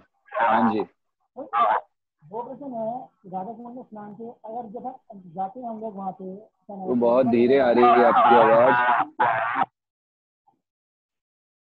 जब हम राधा कुंड पहुँचते हैं, हम लोग राधा कुंड में स्नान करना होता है, तो अपने ग्रुप के आगे लेना बहुत जरूरी है। राधा कुंड स्नान करना होता है तो गुरु के आगे लेनी आवश्यक होती है, लेकिन हमारे गुरु महाराज तो हमारे पास होते हैं, तो हम किनके आगे लें वहाँ पर स्नान करने हमसे? वरिष्ठ तो है ना, आपके अधिकारी तो हैं जो गुरु के प्रतिनिधि हैं। नहीं, जैसे मैं अपने से बताता हूँ, वहाँ पे हमारा ऑफिस का एक सर्कल जाता है हर साल दिसंबर में परिक्रमा करने के लिए। तो उस समय अगर मैं वहाँ पे मेरी इच्छा स्नान करने के लिए है, तब वहाँ क्या करना चाहिए? आपकी आवाज को हुआ क्या? आप इतना धीरे क्यों आ रही है? हो दीजिएगा। हाँ, हरे कृष्णा, हमारी मुझे आवाज। अब क्या कर रहे थे आप अभी तक? इतना अच्छा आवाज आ रही है। वो लगा ना, क्या ना उसका, वो मैं ये माइक्रोफोन नहीं लगा रखा था, इसलिए। जब मेरा ना ऑफिस का ग्रुप जाता है दिसंबर में, हर साल हम परिक्रमा करने जाते हैं हम लोग। तो वहाँ पे अगर स्नान करने की अगर इच्छा होती है राधा कुंड में, तो वहाँ क्या करना चाहिए? हम अकेले जा रहे हैं, कोई वरिष्ठ भक्त हमारे साथ नहीं है, तब क्या करना चाहिए हम लोगों को? ग्रुप में अगर आप जा रहे हैं अपने ऑफिस के ग्रुप के साथ, बिल्कुल स्नान नहीं करना चाहिए। तब नहीं करना चाहिए गुरु जी? बाकी बिल्कुल नहीं, क्योंकि बाकी सारे भी करेंगे और वो लोग अपराध करेंगे और आपको उसका सारा फल मिलेगा। ठीक है गुरु जी। तो इसीलिए कभी भी जब तक आप भक्तों के साथ नहीं हैं और आपके साथ कोई वरिष्ठ भक्त नहीं हैं, आपको स्नान नहीं करना चाहिए। ठीक है। एक बात तो गुरु जी, क्या हम लोग जो वहाँ जाते हैं अगर स्नान ना करें तो वहाँ पे क्या, जैसे हमें पैर धोने के लिए मना किया जाता है, तो ये भी सही है कि हमें वहाँ नहीं कुछ नहीं करना, सिर्फ आचमनी करके हमको वापस आ जाना है? हाँ, बस आप जल लेकर अपने सर पे डाल लीजिए ना 3 बार, उसमें कोई मनाही नहीं करेगा। ठीक है। जल लेकर अगर आप डाल लेंगे, वहाँ पर दंडवत करें, वहाँ बैठें, जाकर प्रणाम करें और कुछ प्रार्थना करें, वो सब ठीक है, लेकिन स्नान नहीं करें। ठीक है, ओके, ठीक है, धन्यवाद।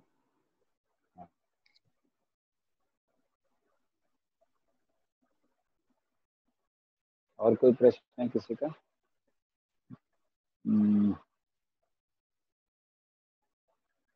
ओके, दिख तो नहीं रहा।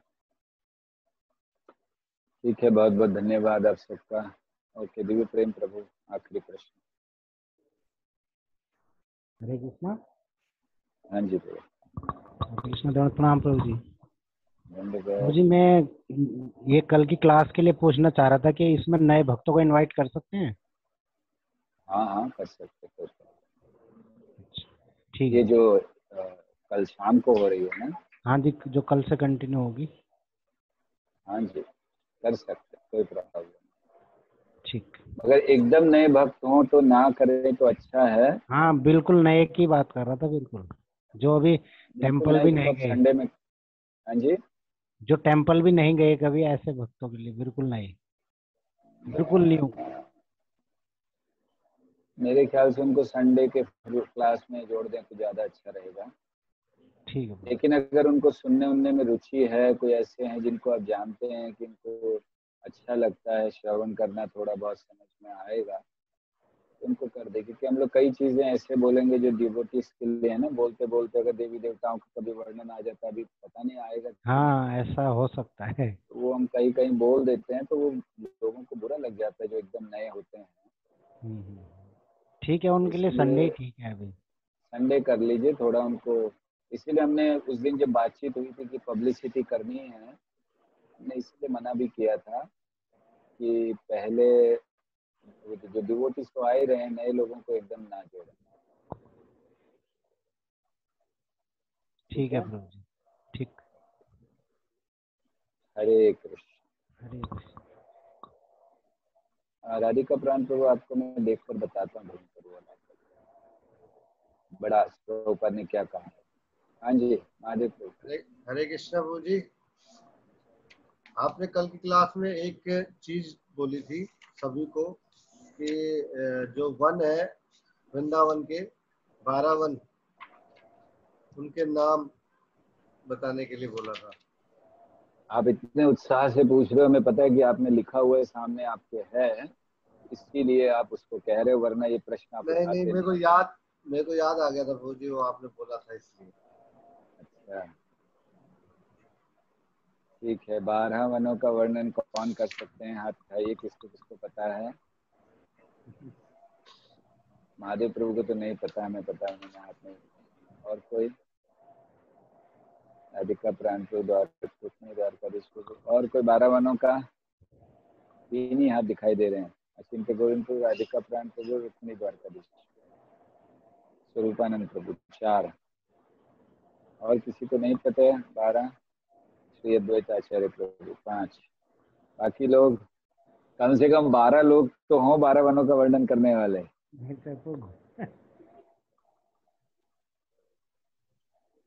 ओके, रुक्मिणी द्वारकाधीश प्रभु बताइए। हरे कृष्ण प्रभु जी, मेरा क्वेश्चन पूछे थे। अच्छा, आपका क्वेश्चन है? ओके, बोलिए। कुछ एक तो यहाँ पे जहाँ पे बात है उसमें लिखा हुआ है। एक 2 मिनट रुक जाइए, 12 वनों का सुन ले फिर कर ले। 2 मिनट के। ओके, कौन बताएंगे 12 वन? अभी तो सब अपना अपना कंप्यूटर लैपटॉप सब खोल चुके हैं, और इसलिए इतने सारे हाथ फिर से उठ गए अभी और ज्यादा। भक्ति बिहारी माता जी ने तुरंत गूगल सर्च किया, गूगल गुरु से, और एकदम हाथ उठा दिया कि हाँ पूछिए क्या है। 12 वन अभी बता देते हैं, कितनी देर लगती है, इसलिए उनसे नहीं पूछेंगे, गूगल गुरु वालों से नहीं पूछेंगे। बादरायण तो बताइए 12। बादरायण प्रभु और दान के लिए माता जी मिलकर 12 वन बताएंगे।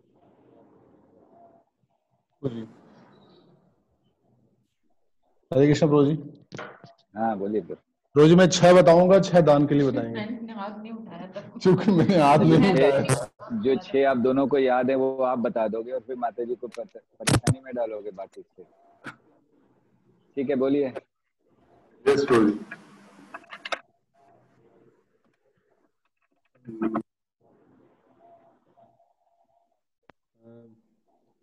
मधुबन। तो मुझे एक्चुअली पूरा सीक्वेंस याद नहीं है। कोई बात नहीं, सीक्वेंस की जरूरत नहीं, नाम बताइए।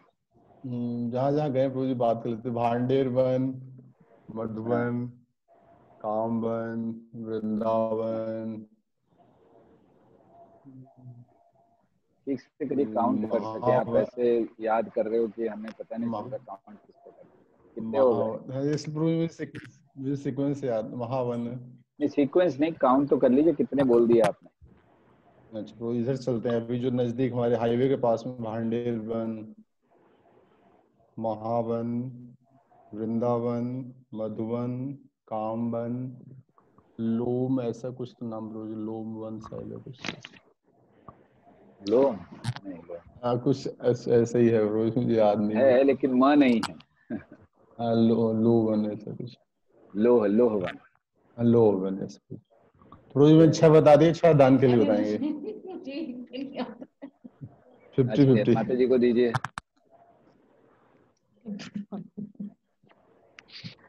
हरे कृष्ण प्रभु जी, मुझे सिर्फ वृंदावन पता है और कोई वन नहीं पता।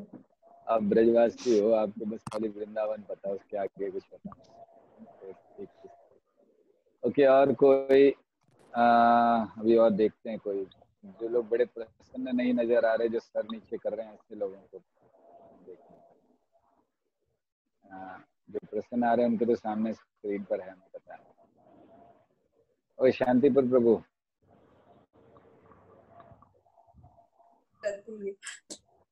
बताओ। जो बादरायण प्रभु ने बताया उसको छोड़कर। हरे कृष्णा प्रभु जी। हाँ बोलिए प्रभु। बहुला वन, काम्य वन, ओके, खदीरा वन, हाँ और बेलवन, भद्रवन। 3 हो गए। कुमुद वन। ओके 4 हो गए। 4। बेलवन और भद्रवन।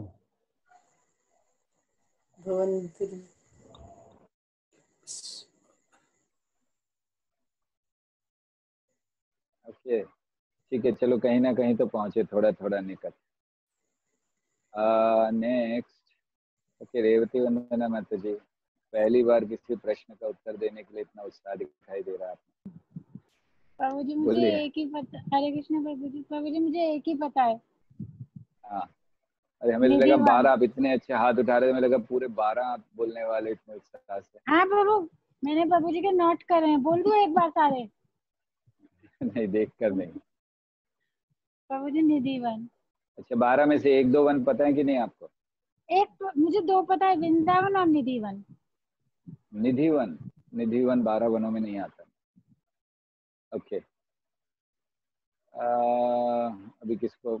अच्छा, अब ऐसे हम ले जाएंगे जो 12 वन पूरे बता सके।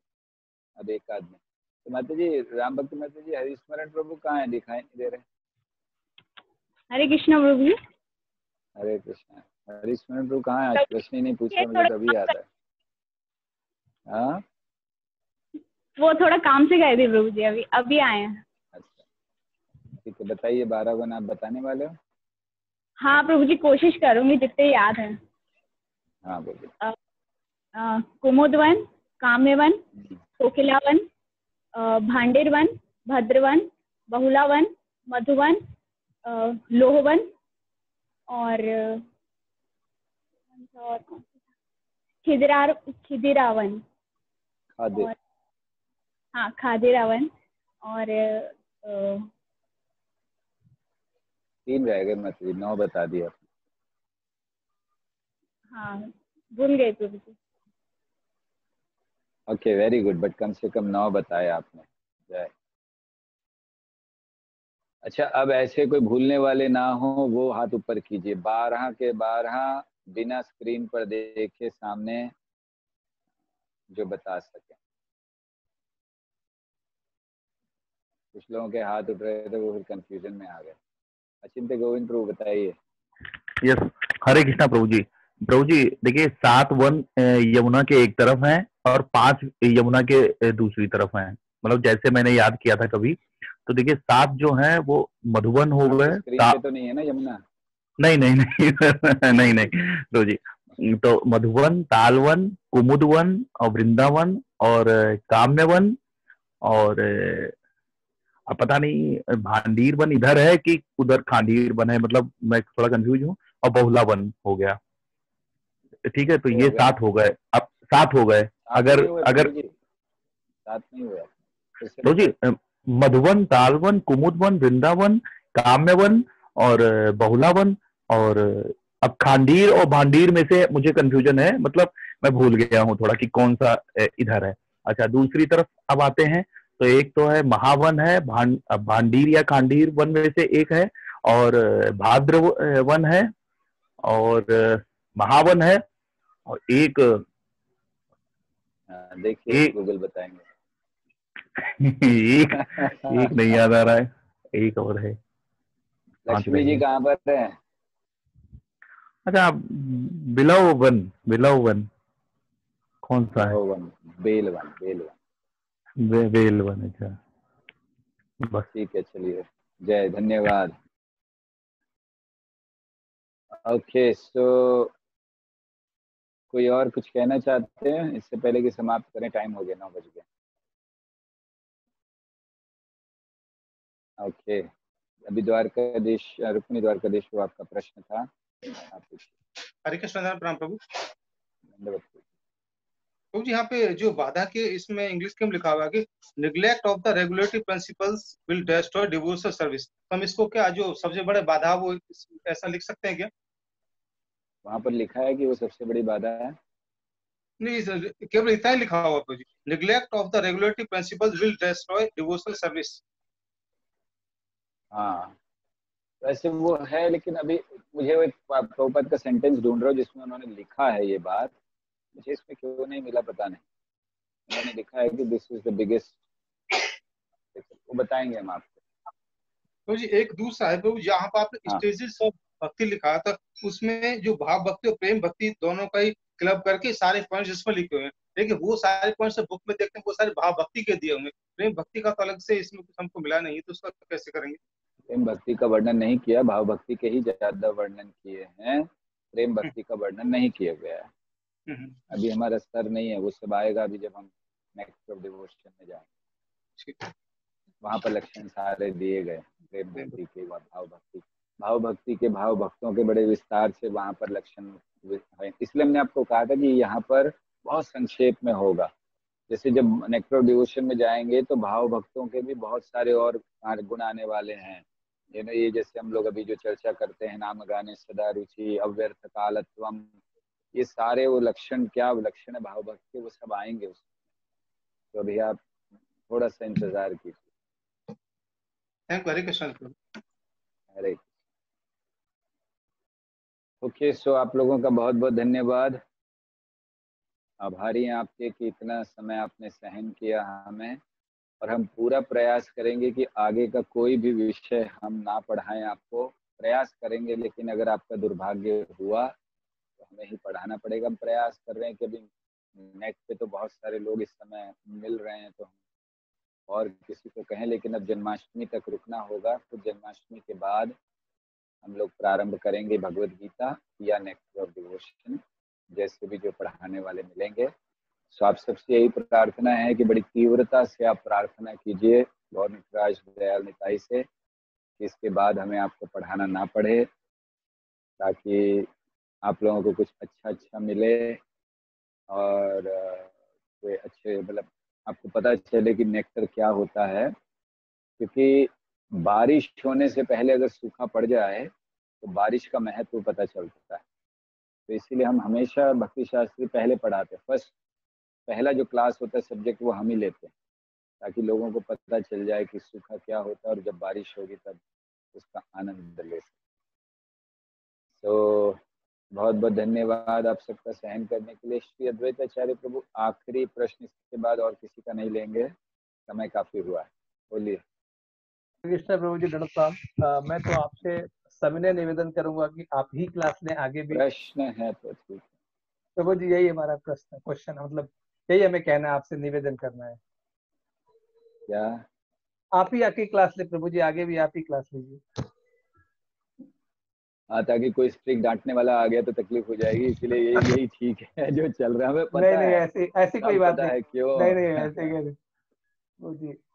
आगे कोई आया और उसने एकदम स्ट्रिक्ट कर दिया, प्रश्न उत्तर भी नहीं दिए, क्वेश्चन बैंक नहीं दिया, तो क्या होगा। प्रभु जी आप ही ठीक है, जैसे है वैसे, लेकिन आप ही ठीक है। थैंक यू, धन्यवाद हमें बताने के लिए। ओके, सो आप सबसे कल से शाम को तो अगर आप लोग ज्वाइन करेंगे, हमें पता नहीं आप में से कितने लोग ज्वाइन कर रहे हैं, क्योंकि आप लोगों में से बहुत से लोग मंगल आरती ज्वाइन नहीं करते हैं। मंगल आरती में देखते हैं तो टोटल 15-17 लोग रहते हैं, उसमें से भी 4-5-6 तो बाहर के रहते हैं। और जो फ्राइडे सैटरडे संडे क्लास होती है भागवतम की, उसमें तो आप लोगों ने आना शायद छोड़ ही दिया है, या कुछ लोग आते हैं निश्चित, लेकिन अधिकतर लोग बाहर के रहते हैं। हमने क्लास ग्रेटर नोएडा के लिए प्रारंभ किया। ग्रेटर नोएडा वो सीकर से आ रहे हैं, सूरत से आ रहे हैं, पता नहीं अमेठी से, और कहाँ से आते हैं पता, रांची से, लेकिन बस केवल ग्रेटर नोएडा वाले कम दिखाई देते हैं। तो अगर आप शाम को, और कभी हमने कई सदियों पहले आपसे कहा था कि वो अपडेट किया करिए आपका साधना, वो आज तक हमने 18 से ज़्यादा कभी किसी ने किया वो मैं नहीं देखा। 18 भक्तों के नाम रहते हैं, और उनमें भी जो फिक्स है बस वही, बाकी भक्तों ने तो छोड़ ही दिया, कि उनको लगता है कि प्रभु जी शायद देख ही नहीं रहे होंगे, वो भी भूल गए, हम भी भूल गए। 30 लोगों का नाम था, लेकिन कभी भी 18 से अधिक, एक बार शुरुआत में आए थे 24 वगैरह, बाद में तो 18 से अधिक कभी आते नहीं, आज भी उतने ही थे। तो खैर जो भी हो, लेकिन आप लोगों से यही कहना है कि अगर कल आप आना चाहें शाम को तो आ सकते हैं, और अगर कल नहीं भी आए तो 30 तारीख को निश्चित शाम को उत्सव है, आप उसमें भाग लीजिए। बहुत सुंदर उत्सव, पहली बार ग्रेटर नोएडा में मना रहे हैं, और दुर्भाग्य से लॉकडाउन में मनाना पड़ रहा है, लेकिन बहुत मधुर उत्सव होता है। राधा कृष्ण को झूले में बिठाकर उनको झूला झूलाना, तो आप सब इसमें भाग लीजिए। हरे कृष्णा कृष्णा कृष्णा हरे हरे, हरे राम राम राम। वाञ्छाकल्पतरुभ्यश्च कृपा सिन्धुभ्यैव च पतितानां पावनेभ्यो वैष्णवेभ्यो नमो नमः। अनंत कोटि वैष्णव वृंद की जय, श्रील प्रभुपाद की जय, निताई गौर प्रेमानंद।